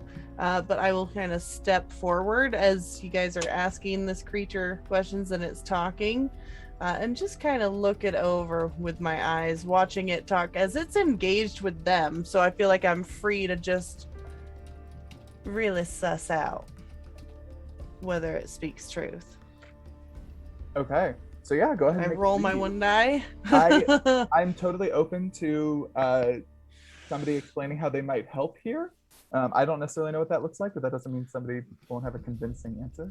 Again, this is just flavor and not exactly mechanics, but because I have dealt my entire life with demons of various sorts, I can at least interpret what she's feeling. That could be a way to help. Okay, yeah. Certainly. Marie's busy with the star map, so Marie can't help, right? Yeah, I was just saying this is happening while you're examining the map. Okay. So I think that this is risky. Again, the shadows are sort of flickering. You don't know where the former sister is. You don't know where the bootstrap gals are. There's this sort of nervous tension about to break in the air. And I think your effect here is standard. So go ahead and roll that with your 1d from your teammate. Is high or low good for this? It was a 6.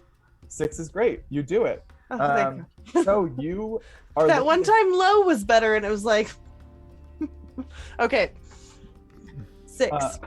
6 is great. So yeah, you are looking at this demon, sort of assessing its body language with some assistance from Agony, sort of telling you maybe a little bit about demons while you're looking at it. And you can tell that, I mean, Aamon is clearly being tortured, essentially. Like, he is trapped, he is being cut up, drunk from, eaten from. This is the titular Immaculate Transubstantiation. He's being slowly eaten alive, and there's nothing he can do about it. He certainly wants to be free, and wishes, that, and is truthful that, like, if you do this, it will most likely bring an end to, the Ravenous Saints' ability to have a hold on these people. But there is a sense of, like, okay, if I let him go, what is he gonna do? You Right. get the sense that he would be aggressive towards you, but yeah. So I have an idea. It's probably terrible.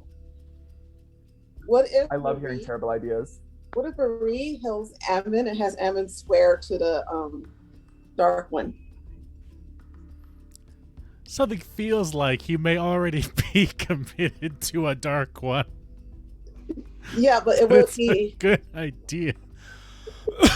I mean, do you have a move that lets you do anything here, though? You trying to heal him? Yeah. How often are we able to use our special abilities? Because isn't that your special ability? Yeah. Okay. That's a good thing. Is there a limit on how many times we can use it? I'm looking right now. Meanwhile, I'm going to look back at Agony and Roscoe as they're like talking to this creature, and I'll be like, I believe it is telling the truth. Well, and that it does in fact need assistance. Unless it specifically says once per run, you can do it any number of times. It's something your character is good at and proficient in. Okay, yeah, I have no limits on that. So I wasn't totally lying when I said I couldn't do the Hellmouth move again, but it does have to be when I roll a desperate action. So it sounds like as long as you can get them to convince them to commit to it, you can do that. You can just broaden your church of the devil. What I will say to Pula is, now he's in no position to make any deals right now as long as he's in that sigil, so we are going to have to break it if we want to, quote-unquote, help him out of here.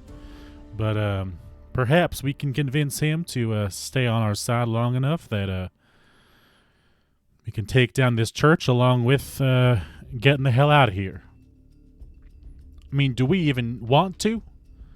I'm assuming we want to take them down, but we don't really need to, I assume. They're trying to take over the town, and they could probably get in our way further down the line. I'd prefer everyone in Resurrection doesn't succumb to becoming a demon. Just my personal preference there. You also would know that they're not the only church in town. There's also the Church of Eden, which if you haven't had a chance to glance at the factions, I'll read really quickly the description of it because all of your characters would know this. The Church of Eden was previously led by Reverend Spriggan until his daughter Trudy slithered home from the bowels of the burning beyond, speaking words of calamity and pitching the revival into a fervor. They call her the Fang of God, and she has a hell of a lot of venom for those who try to stop the end from coming to resurrection. So there is another church in town. Oops. Oopsie. There's also the Dark One church, evidently, that Marie is trying to branch out on. I'll agree with Roscoe and just say, well, it won't benefit us at all if everyone is consumed, so we might as well take them down while we go. So are we gonna break this sigil and make a deal with a demon? I do believe that is best. Okay. Quick question, demon, Aamon. Roscoe just bows before grabbing his gun again. Oh Lord, don't humor him. If we're making a deal with you, can that deal be that you leave Resurrection and never come back? Oh, I have no intention of leaving Resurrection. I have much work to do here. What if we steal the sigil, guys? And we just don't use it. I understand it's the size of a Prius, but I'm the size of 3/4 of a Prius. The sigil is drawn on the ground in blood. Yeah, the sigil is just drawn on the ground. It's just okay. I didn't know if it was like Pentagram thing you see in the movies. I do love the idea of you being like, oh, this is just drawn on cardboard. What if I carry a demon out of the bowels of this church? Yeah. If I just thought it was pull like the maybe rug a with cement me. slab. If it was just a cement slab that I could just lift up and put on my back. Unfortunately not. You have plenty of rope. We'll just rope it all together. So it sounds like you all have decided you want to free Aamon. Is that right? Well, this is the problem, is if he's going to wreak havoc, we're still going to have a problem. So we're going to have to reach an agreement. What if I use my thing and Aamon swears? Because the other half of the agreement is if we can't find a good agreement, we leave you be to be plucked away by a carrion for the rest of the time. And something tells me you're interested in that. Marie, you were saying? Yeah, if Aamon takes a deal with me, if they break it, they'll be harmed again. And what is the specifics of your oath? That you would swear your service to me and the Dark One. Oh, little speaker, I serve the Dark One already. Then you would swear to protect me and my interests. He sort of like considers you and clicks his beak, and says, I serve the interests of the Dark One. If he guides me to help you, then assist you I shall. Okay, Are we the bad guys? I think we're the bad guys. Are we? Are we the drama? Am I the drama? I don't think I'm the drama. I don't think I'm the drama. We are the drama. I'm going to kind of, again, I'm still kneeling down at his level and just, what exactly do you have planned for resurrection? The Dark One has sent his emissaries here. They are gathering. I can feel their hoofbeats in the land above. If released, I will cause havoc here in the chapel. Let them know I am free. Then I will go to join Revelation's riders. Now, I don't rightly know much about this doohickey religious shit, but I do understand that the riders are nothing to turn a nose at. So, what can we do to, to benefit all of us, let's say? Any ideas? I can offer you from within me something that you may find to be quite valuable indeed. I don't rightly work in vague descriptions. You're going to have to be more specific there, sir. What Agnes said. I will offer you my Hellstone heart. Well, now that's rather fascinating, isn't it? I'm interested. Sorry, Marie, I cut you off. What were you saying? So Marie's kind of backing off and saying that she doesn't want to doom the town. She's trying to stop herself from dooming the town. Okay. She's having a crisis of faith right now. I see how it is. I would say you brought this upon yourself, until but you also doom the town. Yeah, I would say for sure releasing Aamon. I mean, definitely increases doom. It will, I mean, Beulah's looking very interested at mention of a Hellstone heart. Mm-hmm. So, and I voiced my support of the plan of help this creature. So I think at this point she's just kind of scoping out her mates and seeing what the consensus is. Roscoe's gonna go to the door that they came in to get in here and just lean against it, trying to listen out into the hallway to see if he can hear anyone coming. But he is not a fan of anything going on in this room right now. Not a fan of talking to demons, not a fan of letting them continue to drain the demon, because that feels wrong, but also not excited about letting the demon loose in resurrection, so he does not look comfortable. I think at this point, what Agony is going through is that Agony understands and is quote unquote comfortable with demons. Understands exactly, like their intentions are clear. They're very specific. They want one thing, and so she trusts the saints so little that she's willing to make this trade. Can we heal the demon and keep them in the sigil? You could. Healing them, it sounds like they are willing to swear an oath to Dark One because they already follow the Dark One. So if you want to do that, you don't necessarily have to free him first to do that. I will say really briefly, Roscoe, listening at the door, it's quiet, and then you begin to distantly hear the sound of chatter. You can tell that people are coming here. People are making their way down here. You don't know who they are or what they're doing, but they're definitely on their way to this room right now. What if we heal the demon and threaten whoever's coming with breaking the sigil, saying the demon is fully healed, we're going to break this sigil if you don't promise to stop? I mean, you are welcome to try, but I do not believe a bunch of zealots will be open to promising not to zealot. Well, I mean, the demon's going to kill them if he gets out. I mean, I leave it to the group, but I suggest we help this demon, and maybe we can just stand back and then walk up in its wake. Well, we can leave safety. We can leave the sigil around it, but we're not dooming everyone. Either way, I don't think it's going to matter. I don't think healing this. I think we want to keep this thing.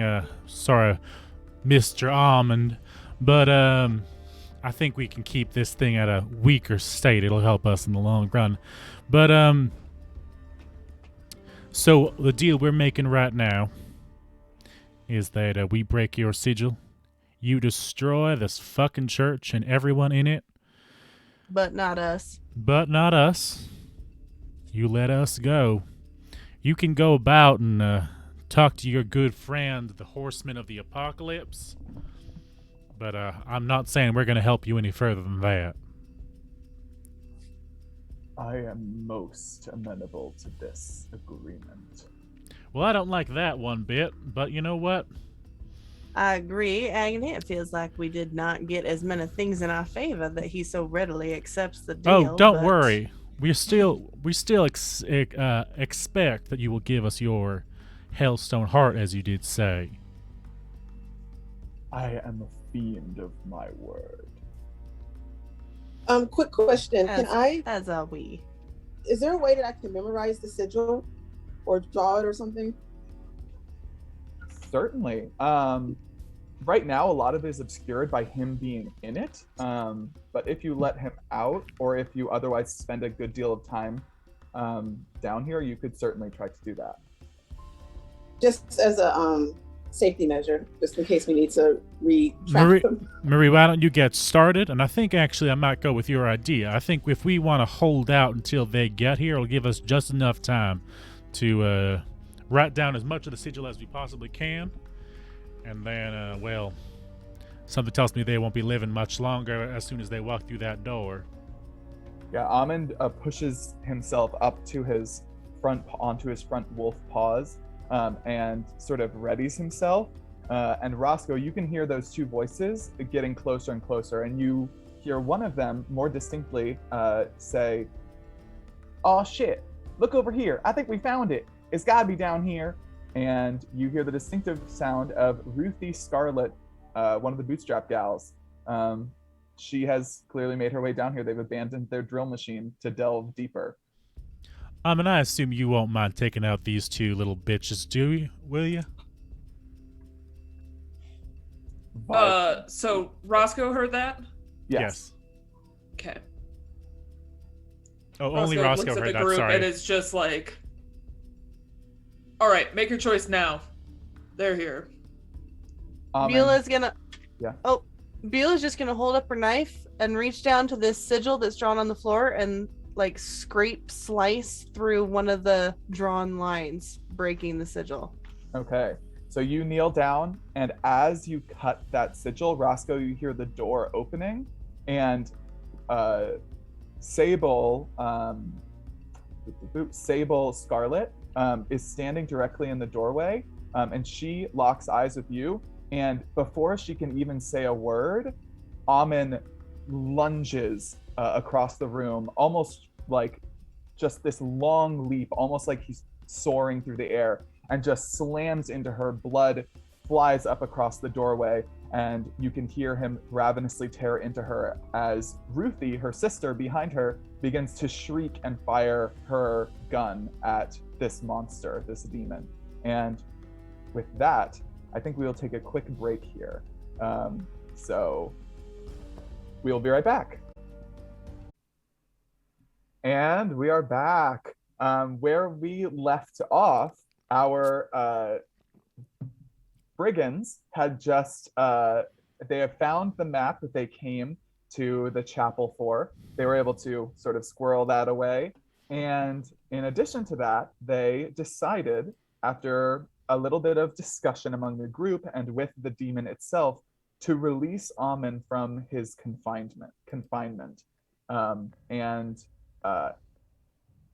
Beulah had reached down with a dagger and cut the sigil at the exact moment that the bootstrap gals attempted to enter this sanctum, whereupon Aamon leapt across the room, moving quickly and furiously towards them and digging and tearing into them. Their screams and shouts of surprise began to ring through the hall, and the only doorway out is now occupied by Aamon and the bootstrap gals, locked in battle. It seems Aamon significantly has the upper hand. And now the question is, what do you do next? Can I use my special ability to shoot around Aamon to drop the next sister? Yeah, you certainly can. You're helping Aamon out, helping out your buddy.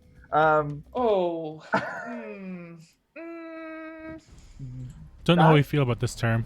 What action do you think that is here? We're gonna go sling, and we're gonna use my special ability. Okay. Ooh. Oh yeah, we're firing around corners with you're fully Angelina Jolie, but big man. Big man, and this is the shot into / through a group of people, but not a group of people, just another large being, such as myself. Certainly. I think this is risky because there is a chance that if you shoot at her, that she'll shoot back. And I think the effect is standard. How many dice do you get for that? I get 2 dice for sling. Okay. Would you like to push yourself? That would mark off 2 grit for an extra dice. 2 is already pretty good. I have 5 grit left. Okay, that's not bad. Okay, I'll push myself. Okay, go ahead and push yourself. Take 1 more dice. And Just trying to fill out my sheet. Well, that looks like garbage. That's fine. 8. Highest one I got was a 5. a 5. 5, 3, 3.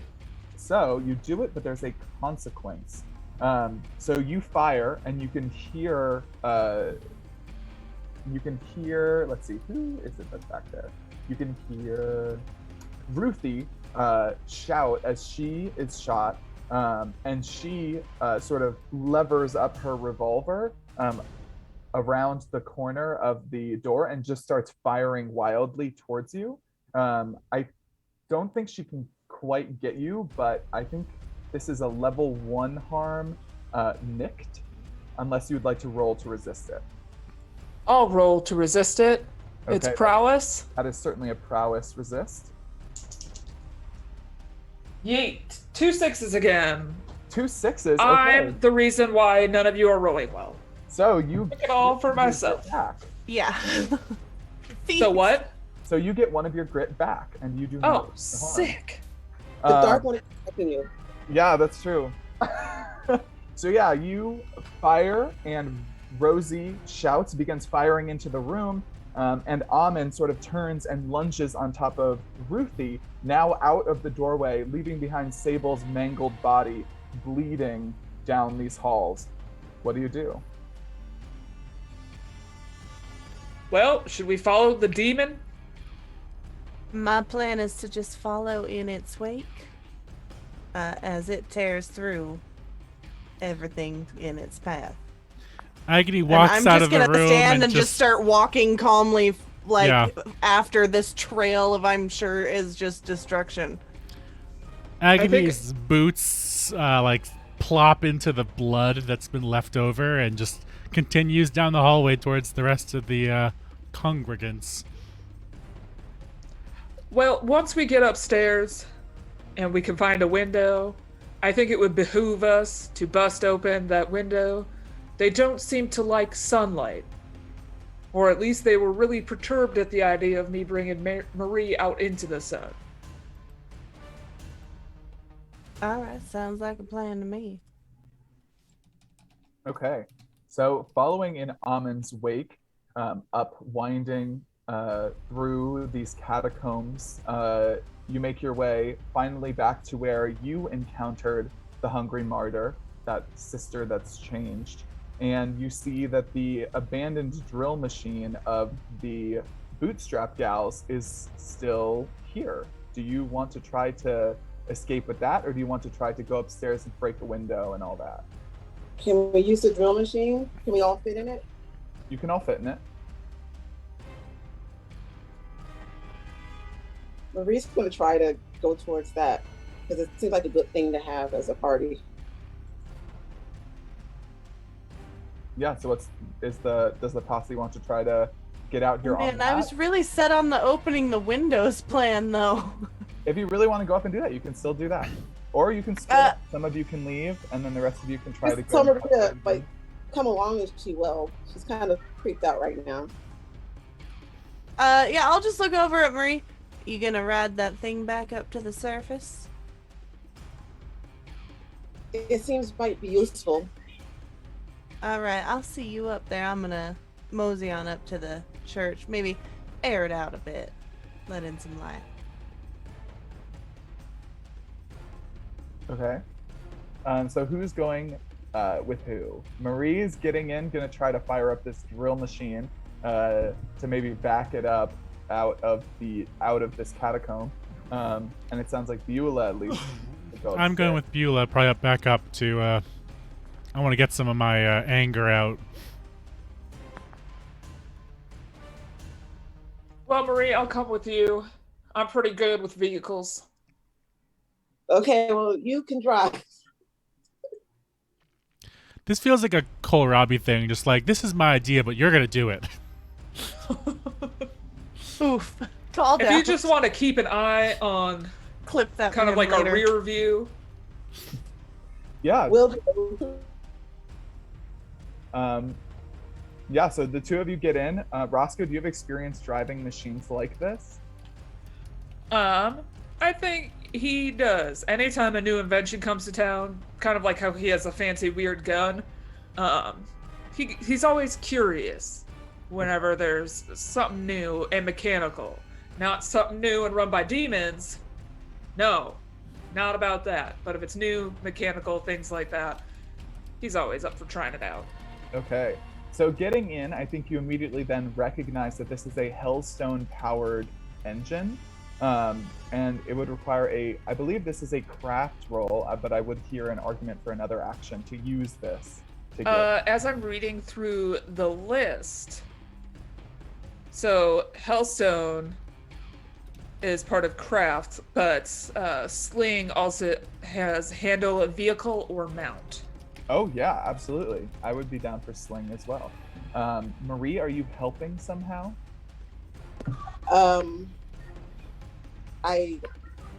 I don't know if I can help, maybe with making the Hellstone part work. What does that look like? What are you doing?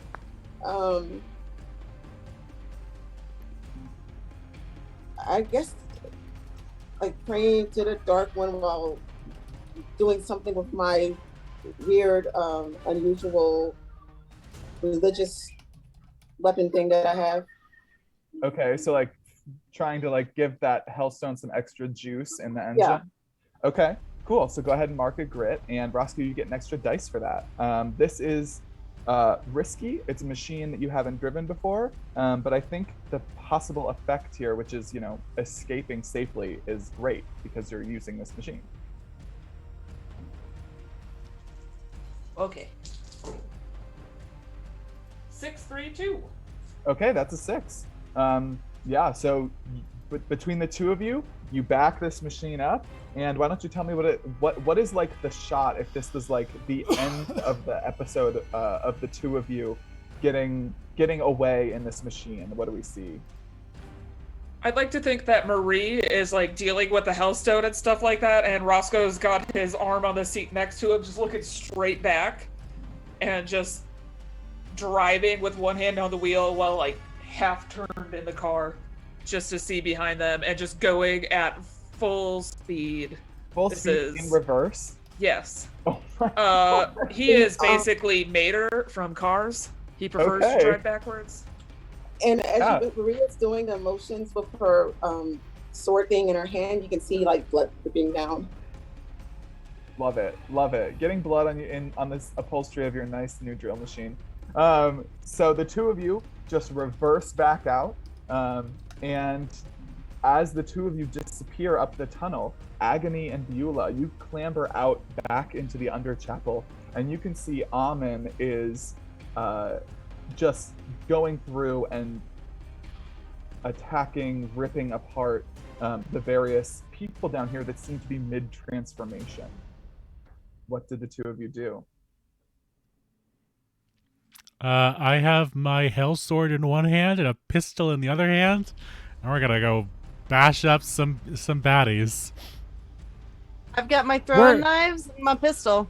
I am looking for that evil priestess woman, basically. Also, I would like to think that we're walking slow motion. We high five each other at some point as we walk up into this church. That just start violence. Yeah, I was gonna say, just wreaking violence as we walk through this church. Yeah, so we just see the two of you like going through, throwing knives, firing your weapons, blasting your way through these horrifically transformed insect creatures. And there's no sign of the hungry martyr, but you make your way through. You fling open the windows, ripping down the veils that cover this chapel, and emerge from the front doors, dripping in insect ichor. Is there any extra detail you all would like to add to that?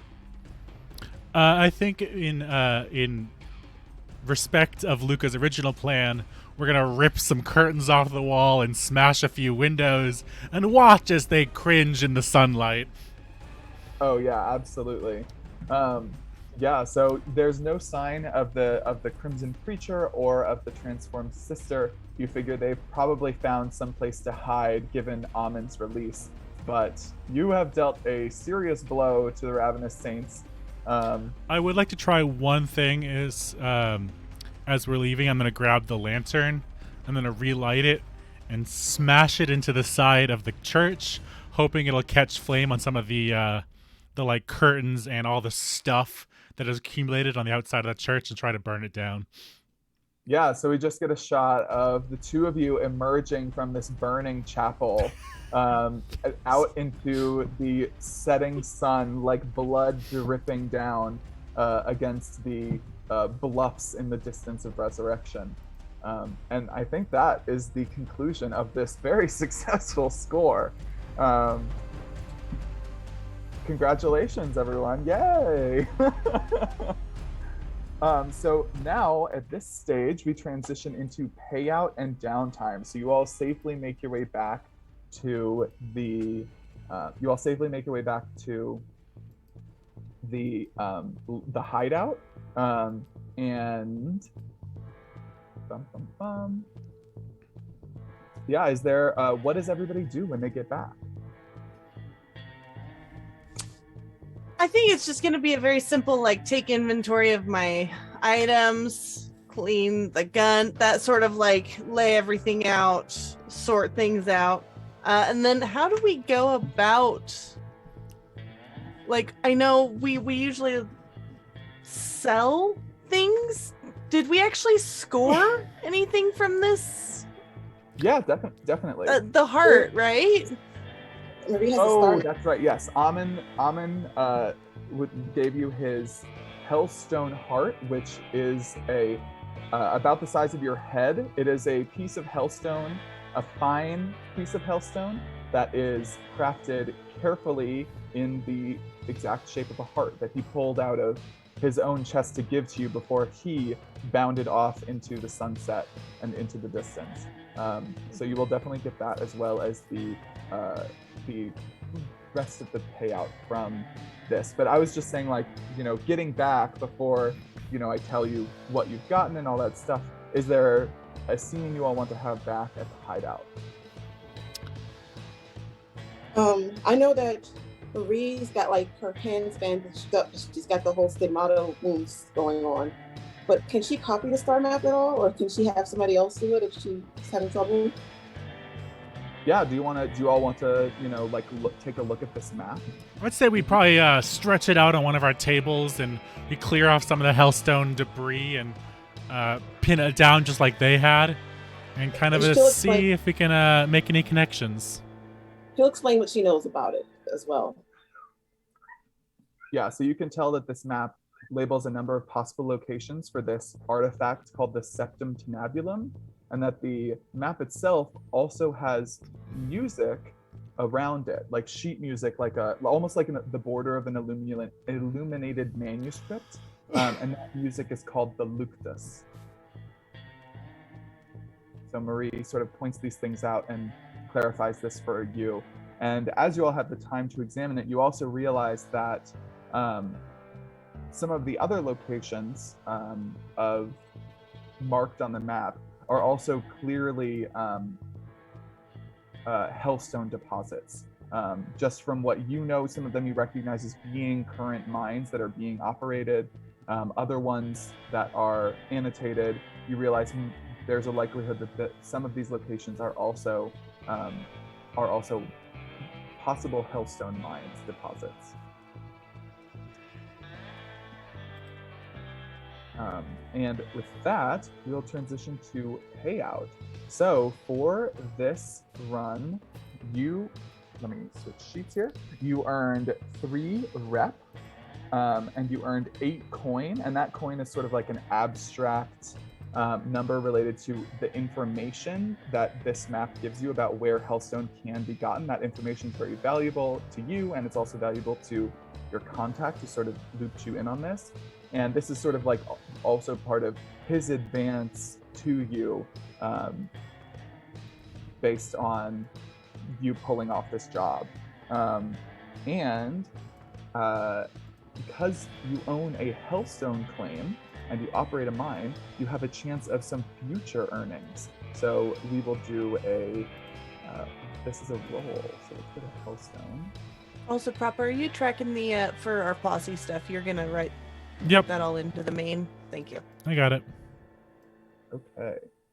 So you have a tier 1 Hellstone mine that you all have claimed before in your previous adventures. Mm-hmm. And it says, mines are unreliable because many things can go wrong in this high-risk business. The amount of Hellstone the mine yields is therefore not constant. The payout is not a fixed amount, but the result of a fortune roll.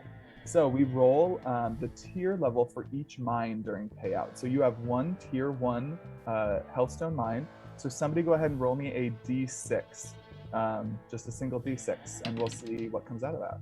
That's a 6. A 6, okay. So you get 2 Hellstone from this mine that is delivered to you by some of the people who work there in the mine for you. So you can go ahead and add an extra 2 Hellstone to the, I believe, 2 Hellstone that you already have from your Posse generation. Cool. And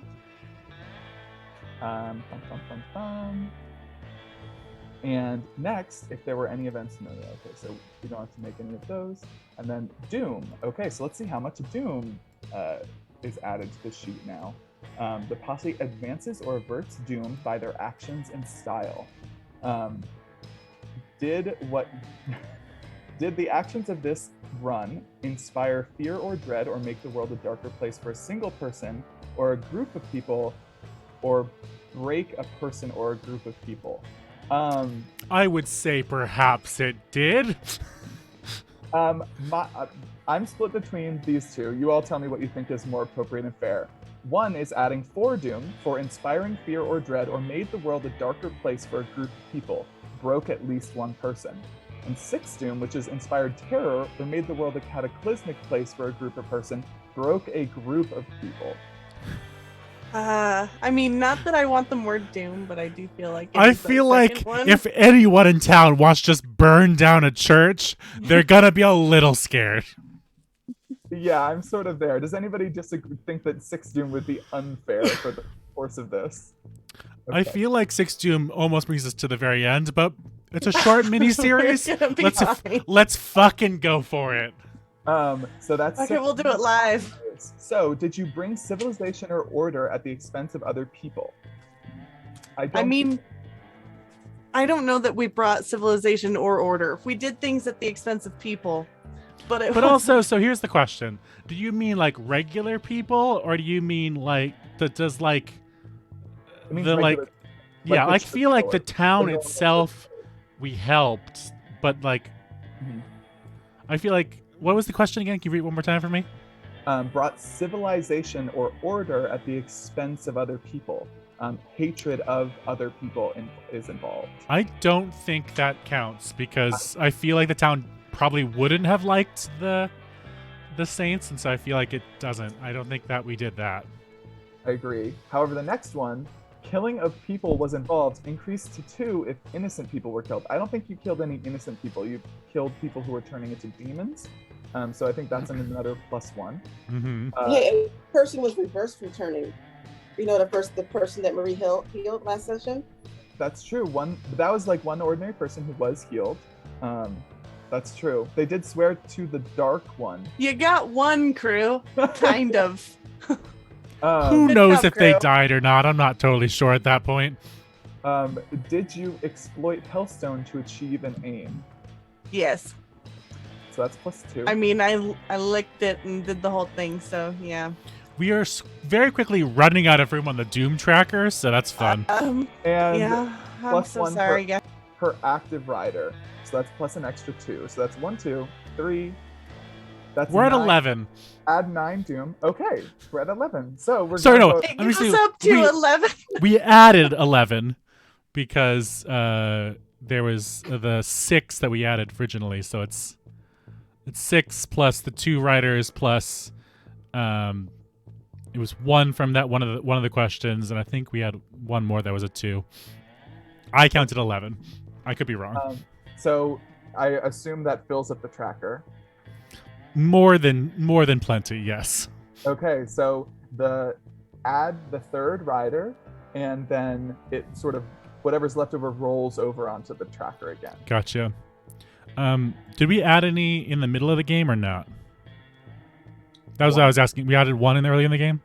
So 1, 2, 3, 4, 5, 6, 7, 8, 9, 10, 11. Okay. We're at 3 riders and 4 Doom right now. Beautiful. Wow. We might end this miniseries with We have lost someone, and that is really unfortunate. Oh no, we lost Corn Dog.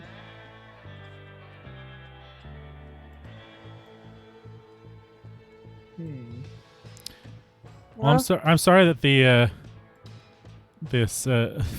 the overlay looks like garbage right now. We're gonna go on a quick break. We're gonna go on a quick break, and we'll be back momentarily. Ooh, I'm Roscoe now.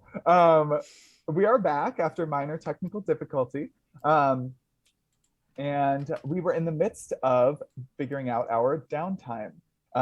So we just learned that due to the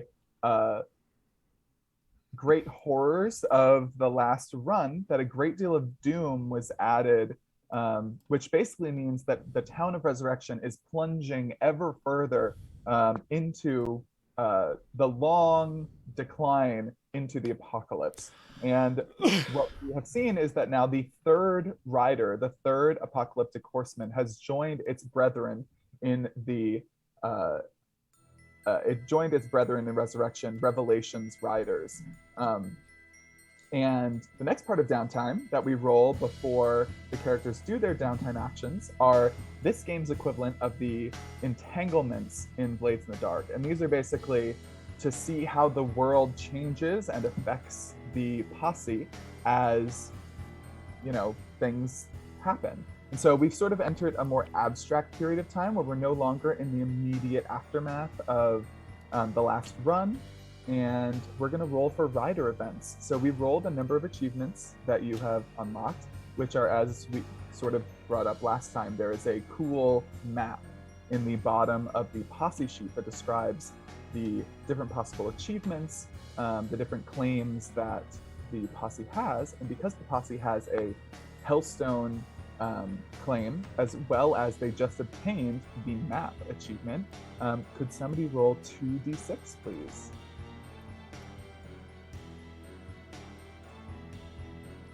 So there are 3 Hellstone claims. It doesn't really matter, but I assume that ours is dark, or is ours neutral? I was actually going to leave that up to y'all. I rolled a 6 and a 1. 6, okay. So we have the third rider, which is the Black Horse. The hanging judge in the void of light. Carriage of the hanged on the street leading to resurrection. There is no sun anymore, blackness all day. Resurrection is isolated from the rest of the world as unprovoked violence and omens and strange visions begin to increase.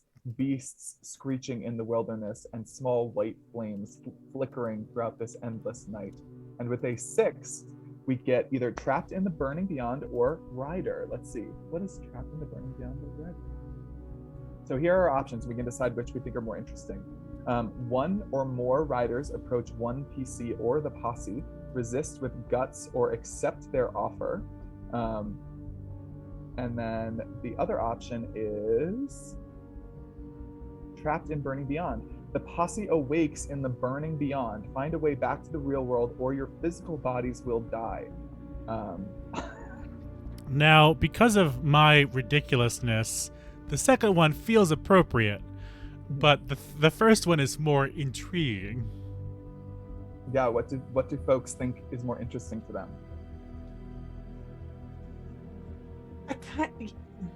I'm all for the going with the intriguing. Yeah, let's go for the I first want to meet a one. rider. I want to see what this means. And do they meet up with one of us, or do they meet with all of us? This is a terrible idea. They're gonna be with all of you for sure. Okay, then let's do it. They are the only tier 4 faction in Resurrection, which means that they are one of the biggest and most fearsome factions are Revelations Riders. Cool. So, you all are in your hideout in this waterfall, hidden behind this waterfall, the rail occasionally clattering above overhead, when suddenly the waterfall begins to steam. A great deal of steam begins running off it as if it has been exposed to a tremendous heat. And somehow, 2 horses bearing strange riders clatter through that steam into your lair. The first is a crowned rider, glowing with a bleached and terrible light on their white horse with a single black star on its forehead. The second is a burning rider, undoubtedly what caused the steam to fill the lair. And this burning rider casts 6 shadows around her from the back of her red horse. And we would recognize these characters as the transformed figures of Maddox and Patience from our prologue game. As these 2 riders come inside, and Maddox tips their hat that sort of crown of light illuminated around the perimeter of its brim. And they look across you and they say, "You have claimed a map, Hell's Kin. You will follow that map to its course. Find the trumpet and blow it true. What say ye?" I mean, that was kind of the plan. Well, the plan was to sell the map. Oh, I wanted to follow it. Oh, well, then this works out for you, I guess. Yeah, no, I'm fucking like, they were gonna sell that thing? No, I'm like, let's go find the treasure. I mean, does Beulah understand that what blowing the horn means? No. I assume Luca does, though. Yeah. Rita. Rita's like, I didn't want to end everything. I wanted to stop it all from ending. This is what the Dark One wants of you, Marie. You speak for him, do you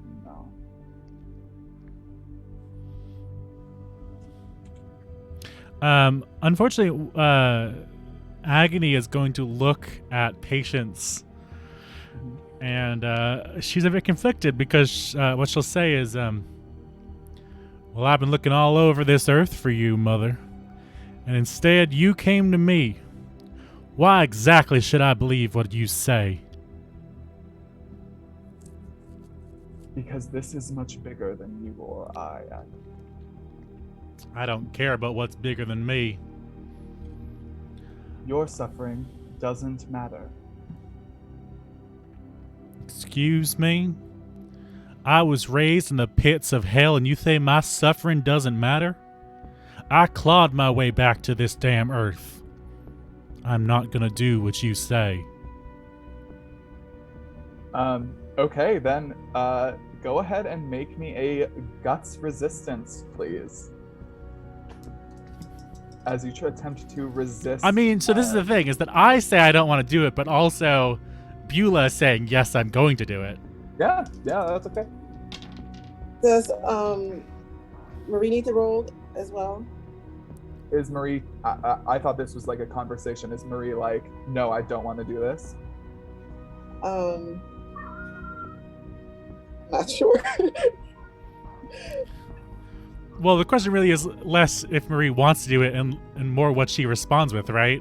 Does she say she's not gonna do what they want, or is she gonna just kind of not say anything? I think she would. I'm waiting for what Marie responds with before I tell my role answer. Marie says, "I'm fighting my destiny. I'm not going to choose this. I'm not going to play the trumpet." Okay, then I also need you to make a guts resistance. And how is Roscoe responding to this, to these two strange figures? Roscoe is towards the waterfall entrance of the cave, still like baffled as to how these horses got in here. Like, how in the hell? I thought I like set things up to prevent this. I love that Roscoe's like, horses, how dare they? I mean, Roscoe's not a fan of anyone coming into the hideout. Not harbingers of the apocalypse, but horses, how dare they? Yep. What'll happen if we blow the trumpets before we sign on board? Is it a literal trumpet, or is this part of religious, figurative speaking stuff? The Septum to Nebulum is the seven-palmed trumpet. You call it, and you play the luctus. Well, from our understanding, that's going to open the gates of heaven or hell. And that depends on you. What's in your heart, Roscoe? From what I understand. Look right at you, just like these horrible, completely white, bleached eyes just staring into you. From what I understand, hearts are filled with blood. Blood is filled with a number of things that I don't understand after that point. Call that you don't mind spilling a little blood here and there. Well, to protect my own, I do what I must. And the Pale Rider sort of like tips their hat at that, like as if sort of in understanding. But then they say, "You didn't answer the question." What's in my heart? Our demand. Sorry, what was that? What say you to our demand? It's a 50-50 shot for heaven or hell. That's for you to say.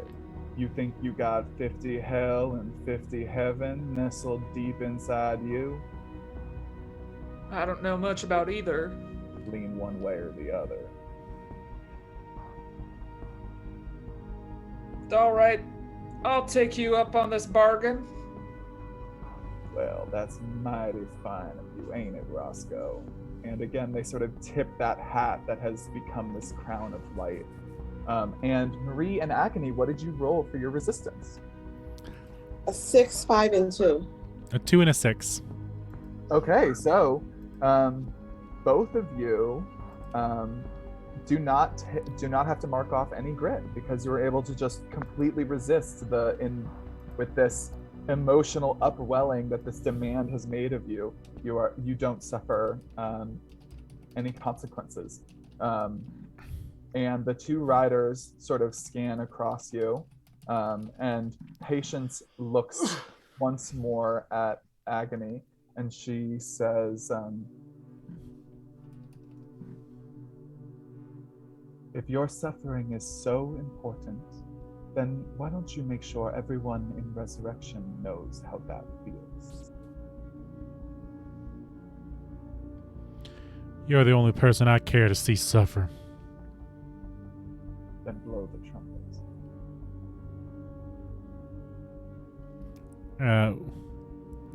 With that, she's going to... I mean, she probably knows it's pointless, but she's going to raise her hell sword up and attempt to smack Patience. Well, okay. Slice Patience. Okay, that is definitely a roll. Dum, dum, dum. That sounds like, I was going to say skirmish, goodness. That sounds like brawl. Okay, one sec. I zoomed in and now scrolling is like a 12-year process.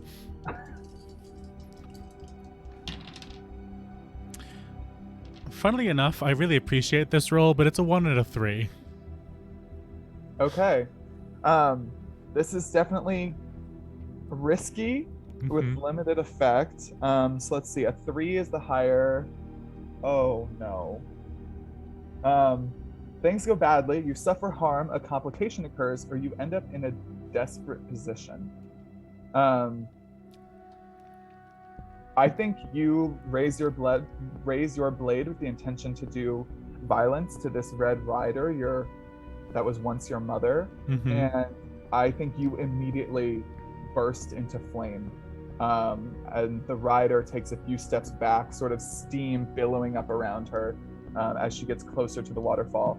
And why don't you take the level, let's see, what was this, risky? Why don't you take the level 2 harm, immolated, unless you would like to roll to resist that.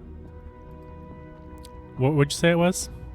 Immolated, level 2, unless you'd like to roll to resist. I mean, I will try to resist it, so give me 1 second. Okay. And that is... One more time? How much grit do you have left?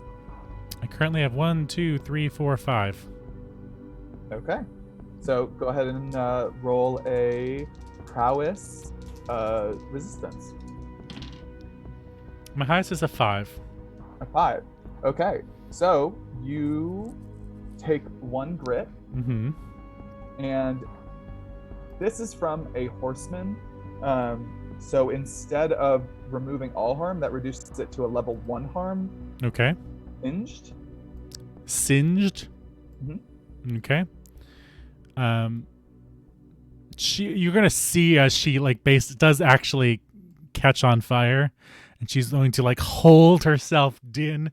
She refuses to scream or to even say a word, and you can say how it goes out eventually, but I imagine it kind of eventually just blows past her, and it burns her clothes enough, but it dissipates.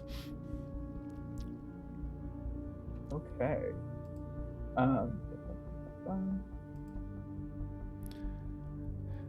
Her hair, her fur is definitely burned, but Uh-huh. she refuses to stop staring her mother down. Did Patience also wear a hat or no? I don't think so, no. She had a blue dress and she didn't wear a hat, I don't think. Yeah, so she just inclines her snout sort of at you and smirks slightly as the two riders back up towards the waterfall again and disappear. How does everyone feel in the wake of that? I mean, having watched Agony just like get immolated, I'm just gonna look over. You all right there, Agony?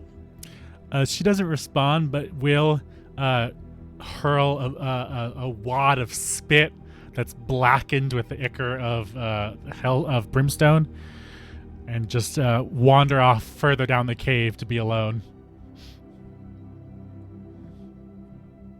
I'll turn to the rest. I don't think we should sell that map. I want the treasure on it, and clearly it is important if those riders are here. I'm not blowing telling that us to trumpet. pursue it. You do not have to blow it. We can just go find it.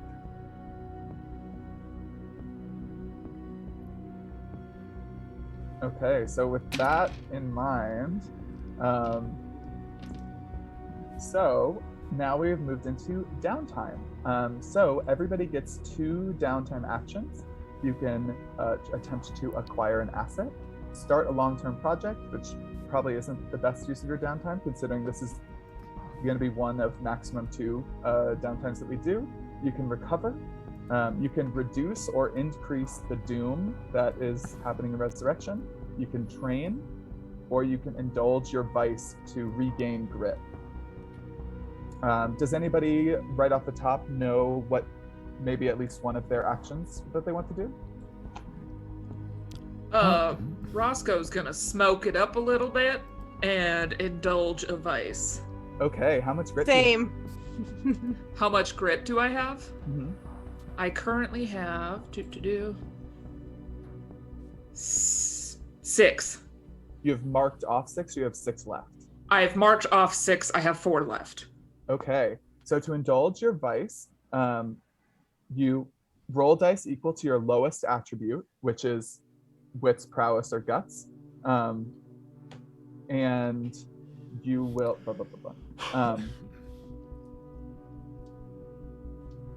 Oh gosh, sorry, I just lost my place. Oh, and you regain grit equal to your highest die result. If you end up with more than your maximum grit, you overindulge. So it sounds like it's not possible for you to overindulge, I don't think, because the max you could roll is a 6. So I have 4 grit left. Okay. So I need to roll 4 or under to indulge my vice? So how many total boxes do you have? There's 9 boxes total, but we get the additional 1 from the posse thing, so that makes it 10. Okay. 6 are filled in, 4 are empty. Okay. So 6 are filled in. So go ahead and roll. Roll equal to your lowest attribute. What is your lowest attribute? Wits, prowess, or guts? Guts. I've Okay. got 1 in guts. Okay, so go ahead and roll 1d6. And you'll get back that many grit. Unmark that many grit. Okay. 1d6. 3. 3. So you get back 3. And what does this look like? Do you literally go to like a smoking parlor and just like spend several days there, just like? No, I go to I first go into town to talk with a buddy of mine, a gunsmith, and then pick up some smokes while I'm in town, and then as I walk back, I slowly just start to smoke, and just breathe it in, trying to take some time for myself. After all the hullabaloo I just saw, I would like to forget some of it. Certainly. And so you get back some of your grit. smoking away. And it sounded like Beulah, you also are going to indulge your vice? Yes. Okay, so go ahead and roll dice equal to your lowest attribute. That's just gonna be 1, I guess. Well, if you have one with 0, then it's 2d6 and take the lower, but yeah. Ew. So. Well, a 2. A 2, so you get back, you can unmark 2 of your grit. Oh, okay. Is anybody else indulging vice? Probably should, because it's the only way to get back grit, right? Yes. Oh, actually, I'm sorry. Really quickly before the two of you do, Beulah, what does indulging Beulah's vice look like? What does she do? So my vice is the weird. So I think I'm gonna just pack up my stuff for a little bit, for a few days, and just hike off into I'm gonna find some deserted, dry, lonely desert canyon with maybe one little sagebrush towards the back of it where it's hollow and cool, and I'm just gonna sit there in the dust with my back up against the rock and stare up at the sky, the kind of slit of sky above me, and I am just going to indulge in the weird, whether it's licking Hellstone rocks or just setting out my my spirit bane and allowing it to kind of flicker and just see if anything comes calling to investigate it. Just connecting with the weird of the land. So we just get this shot of Beulah under this slice of eternal midnight sky, her spirit bane in front of her surrounded by ghost scorpions as she recovers some grit. And Agony, what does your indulging your vice look like? What do you do? Agony has a dealer named Polly Gaines in town, and she gets the basically most potent drugs she can possibly find, and goes into a drug-filled stupor. Okay, go ahead and roll equal to your lowest attribute. Thankfully, they're all 2. Oh, wow. So I got a 6 and a 5. So you get 6. Which is ideal. So as she sits in the back of this cave, taking what I assume is probably deliberately high amounts of opium, she basically heals as much as she can from the burns and from the trauma that was dealing with the saints. I mean, my other action is probably going to be to try to heal one of these harm statuses. Mm-hmm. So I feel like that fits into the vibe of what she's doing. She's hiding herself away in the darkest corner of the mine and just getting unbelievably high. Okay, awesome. And you said you think your second downtime action is going to be to recover? Yes. Okay, so you can recover one of your first level harms for free. Mm-hmm. So you can go ahead and mark off whichever of the 2 you'd like. I feel like your burns will take a lot longer to recover from, so it feels more appropriate for just me to mark off dazed. Okay. That sounds perfect. And okay, so that's your 2 downtime actions, and we can potentially, if you want, after everybody does 2, we can talk about if you want to spend some coin to take additional downtime actions. Does anybody know what their second downtime action is? You said there was an option of trying to bring a doom down? Yeah, one of them is to reduce doom. Is that what Marie would like to try to do? Yeah, she's going to indulge her vice and try to take some doom down. Okay, so what does indulging your vice look like for Marie?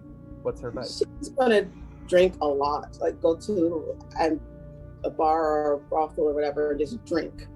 Okay. Go ahead and roll dice equal to your lowest attribute. Okay, that's 2. Oh my goodness.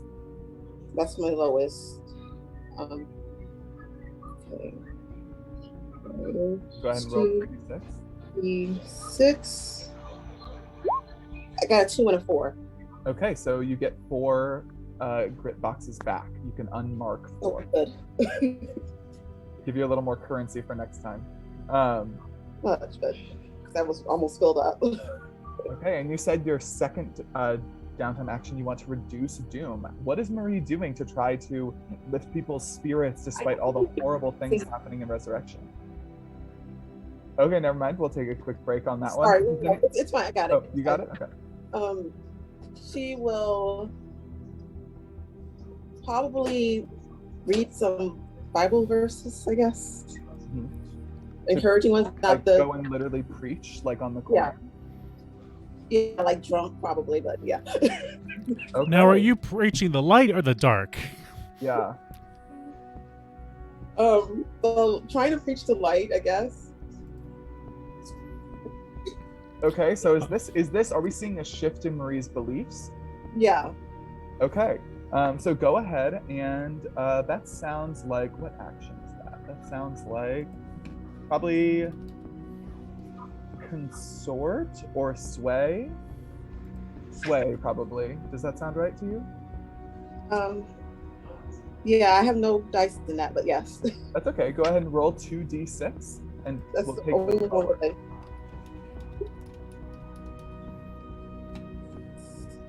Please be good.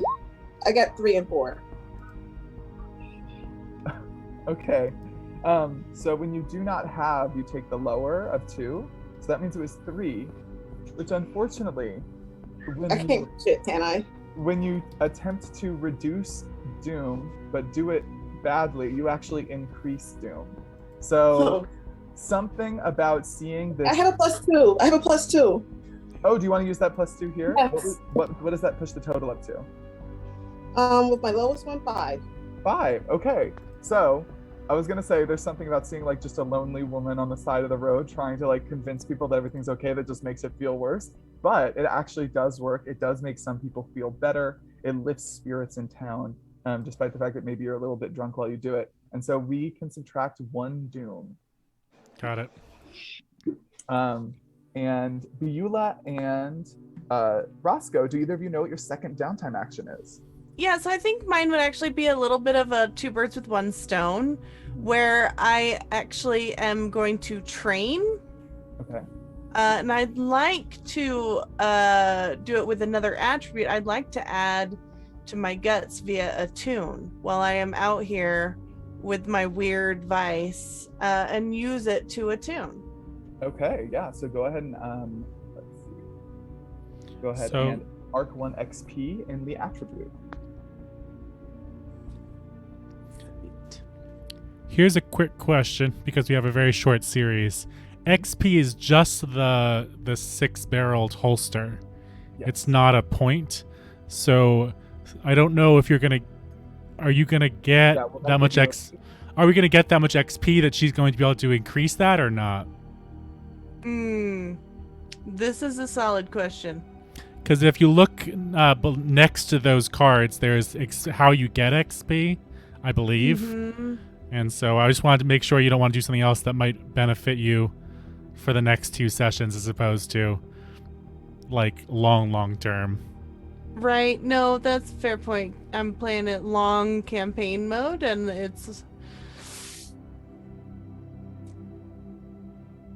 not to get too meta on you, because I don't want to control what you want to do on your downtime. Got it. I felt like it worked so well, but you're right. The other thing I would do is maybe try and acquire an asset, but I don't know that we really need all that much. Is there an asset you think that we need? I mean, you could come up with something that you think Beulah would want to get a hold of to try to find the Septum to Nebulum, maybe, or... Okay. DM, is there any way I can think about this and then ask it in chat? Like, we just marked down that I'm gonna try and acquire an asset. Yeah. Okay. All right, then I will not mark off an XP on guts.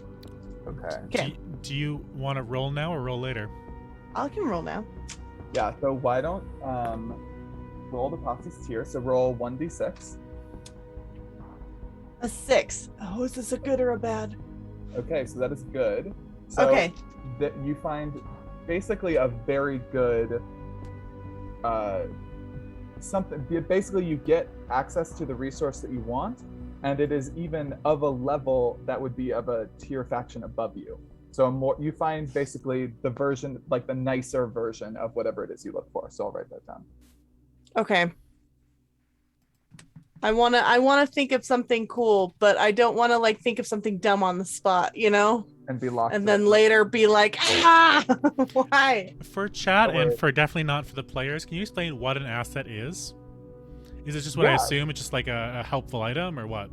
Yeah, an asset is basically like some sort of unusual equipment or information. And we can even abstract it out a little bit more than that if necessary. But basically it's getting a hold of something that you don't necessarily have access to because of your playbook that's not in the normal equipment, something like that. Cool. And I like this. I like this a lot. last is Roscoe. You have one more downturn action. Is there anything that's calling to you? What is our heat currently at?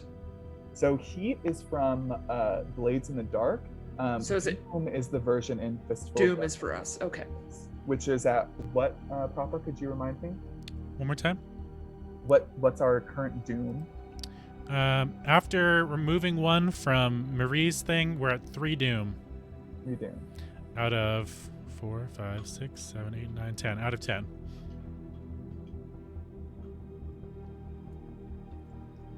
I'm going to be selfish, and I am also going to try to acquire an asset, but something that, like, what I'm looking for is something that could, like, help keep my posse safe.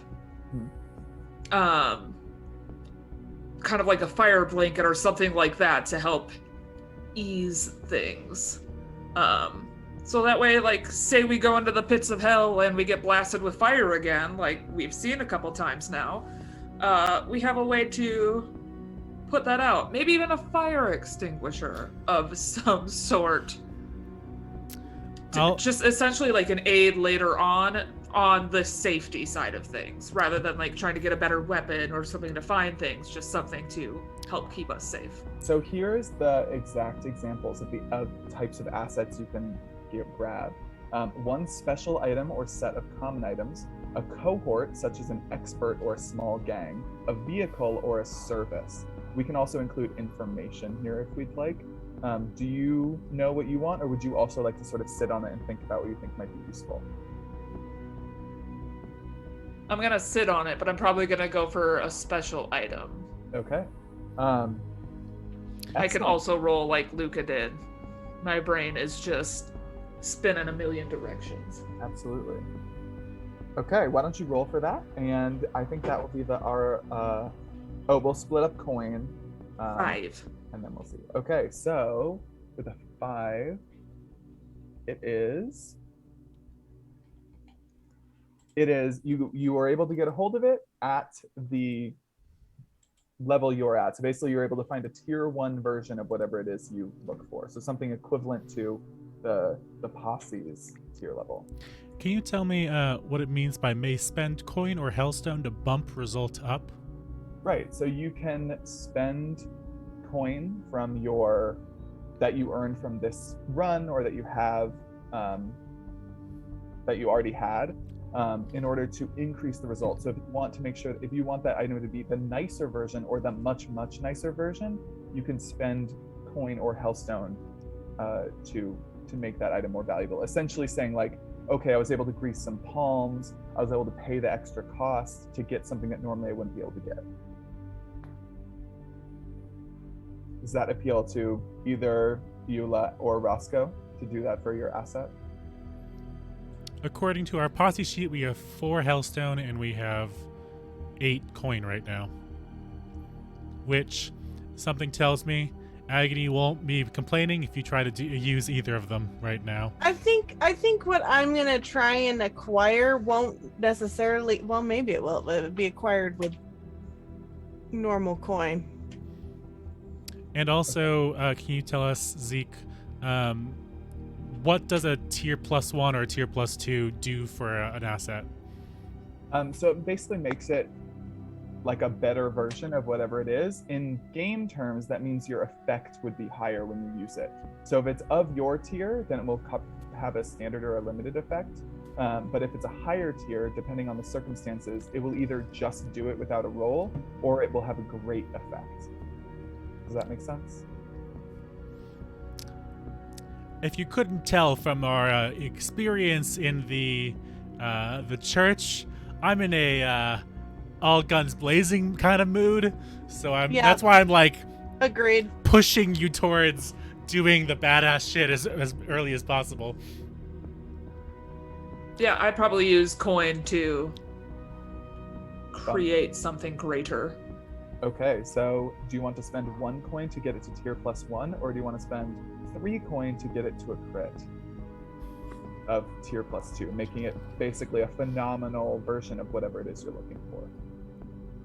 Keep in mind also that you have to divide up coin for yourselves to put in your Ablas, which if the end times hit, which with the rate we're accruing doom, it very might well, the amount of money in your Ablas will determine how much control you have over your character's future after the war between. Ooh.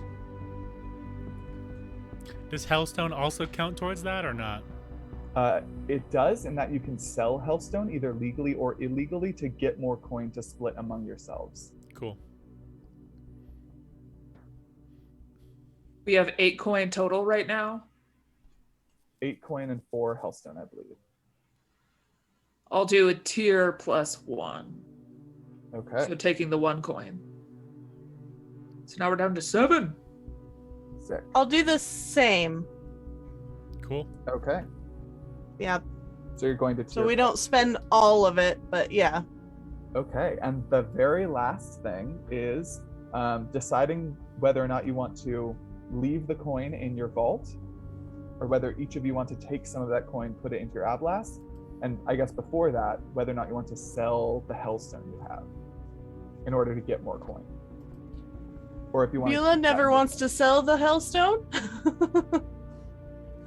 But I'm fine with leaving it in the vault, but whatever everyone wants to do. Again, I don't want to get too meta, but why don't we sell at least 2 Hellstone? Okay, fine. Probably Roscoe would sell his Hellstone if we were trying to split things up evenly. He'd be like, I don't need this fucking rock. Agony can go through some legal channels and try to get the best bang for the buck. Mm-hmm. Certainly, and this is something you all have done before. So you can sell 1 Hellstone through the illegal trading market. You can sell 1 Hellstone for 2 coins. So how many Hellstone are you going to sell? Oh, actually, also you have 5 Hellstone, actually, because the last Hellstone is the Hellstone Heart, which is fine Hellstone, which means that it sells for more. Let me see. Oh no, I'm sorry. So it's fine Hellstone, which means that normally when you sell Hellstone on the illegal market, it increases doom by 1 for each Hellstone you sell. But if you sell fine Hellstone, it does not increase doom because it's treated and does what it's supposed to do, and it isn't volatile and dangerous in the same way. So what do you all? Then we should just sell that one and then keep our normal Hellstone so we don't affect the doom. I was gonna say, I assumed that you wanted to keep the fancy one. Not if it's not volatile anymore. It's just a pretty rock. Oh, Buell only likes the volatile Hellstone. My vice is weird. These are basically drugs to me. So let's sell 1 regular and 1 fine Hellstone. Okay, so 1 regular will get you 2. I was literally just on it and I already forgot. Gets you 2 coin, and the doom increases by 1, and then you sell the fine Hellstone for 2, but it does not increase the doom. So you get 4 more coin. Lovely. And so now you have a total of 10 coin, is that right? Correct. 11. Why 11? We had 8. They used 1 each. We got 4 more. That's 10. You're right. I'm sorry. Yeah, so 10 is... Finally, my math minor is coming in handy. So would you all like to split that 10 up amongst yourselves to put into your personal ablas, or do you want to leave it in your vault? That is the maximum amount you can keep in the vault. So the next time you earn coin, you won't be able to store it in your lair. Fucking divvy it up. Yeah, we can divvy it. That's fine. And if you don't mind me mathing again, 2 for each of us, and then 1 more for me and Marie because we didn't use it for acquiring assets. Yep, that's fine. Love it. Okay, so make sure you put that in your ablas. Mark your ablas appropriately, 2 or 3. Where the fuck is this? Yeah, where is the ablas on this sheet? Is it just It's the the coin Top line? right corner. Top right corner. You see that? Where Yep. it says coin. It's the most unhelpful, like, little section on this sheet, but it's okay. Yeah, the sheet is beautiful. But some of it's just like, wait, what are you doing? Why are you It's like this? Left is not optimally functional, but that's okay. Okay, awesome. So you all have divvied up your coin. You're going to get ready for your next run. There's a little bit of division in the party about whether or not when you acquire this artifact, you will blow the Septum to Nebulum. But as darkness continues to spread from Resurrection, 3 riders making their way around the frontier, bringing doom and despair wherever they go. That is where we will leave our band of desperate, badass Hellstone scavengers for this week. Thank you all so much for joining us for this episode of Blood and Grit.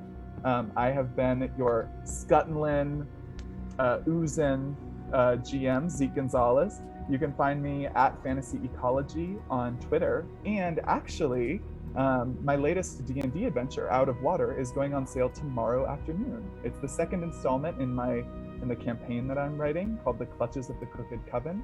And the adventure is all about finding the source of terrible poison that is mutating fish into violent monsters. So if you liked this episode, there's going to be some good juice in there for you to squeeze onto your very own D&D games. And our posse of Hellstone scavengers, Hell's Kin, were played by Luca. Yes. Hi, I am Luca Locke, and today I played Beulah Violet Clay, the Scout.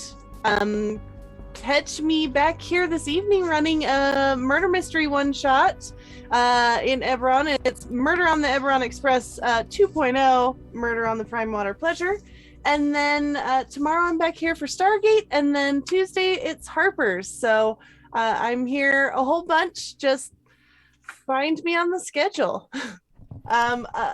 We'll just do this side first, so up to Proper. Hello, my name is Proper Nerdy. I'm a TPK staff member, role player, game designer, and master. I played Agony Hawthorne, the outlaw, today. I finally remembered to actually say my name in my class because I never remember to do that.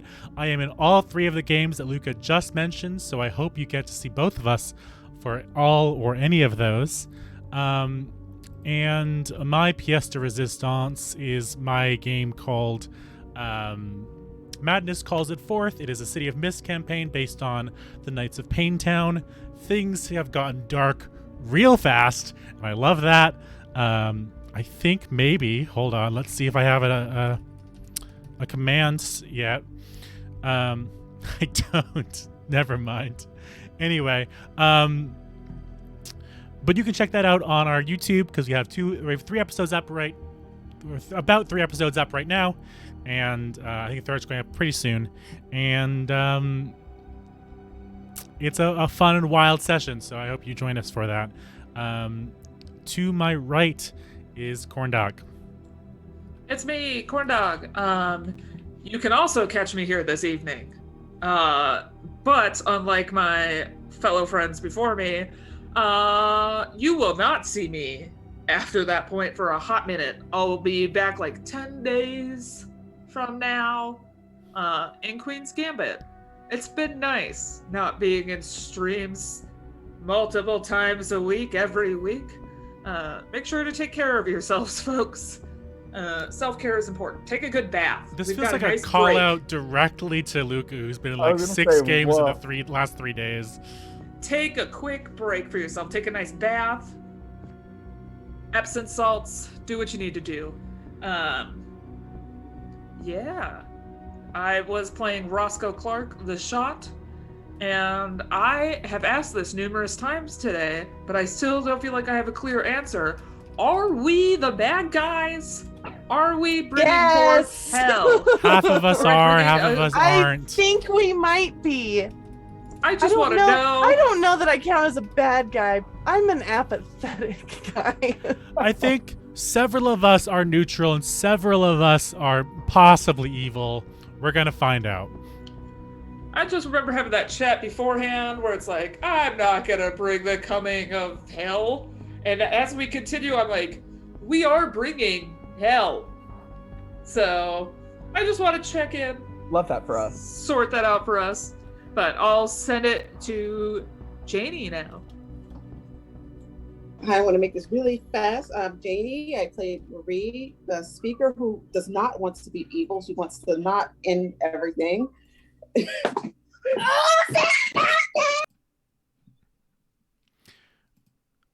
Janie is awesome. You can find her on several streams through TPK Roleplay, and also online at Janie Plays Games 7474. Janie Pot 7575. Janie Pot 7575. It sounded great. Thank you all so much for joining us. I hope you had as great a time as I did, and have a great afternoon. Hopefully not filled with oozing insectile aberrations. Bye. Bye.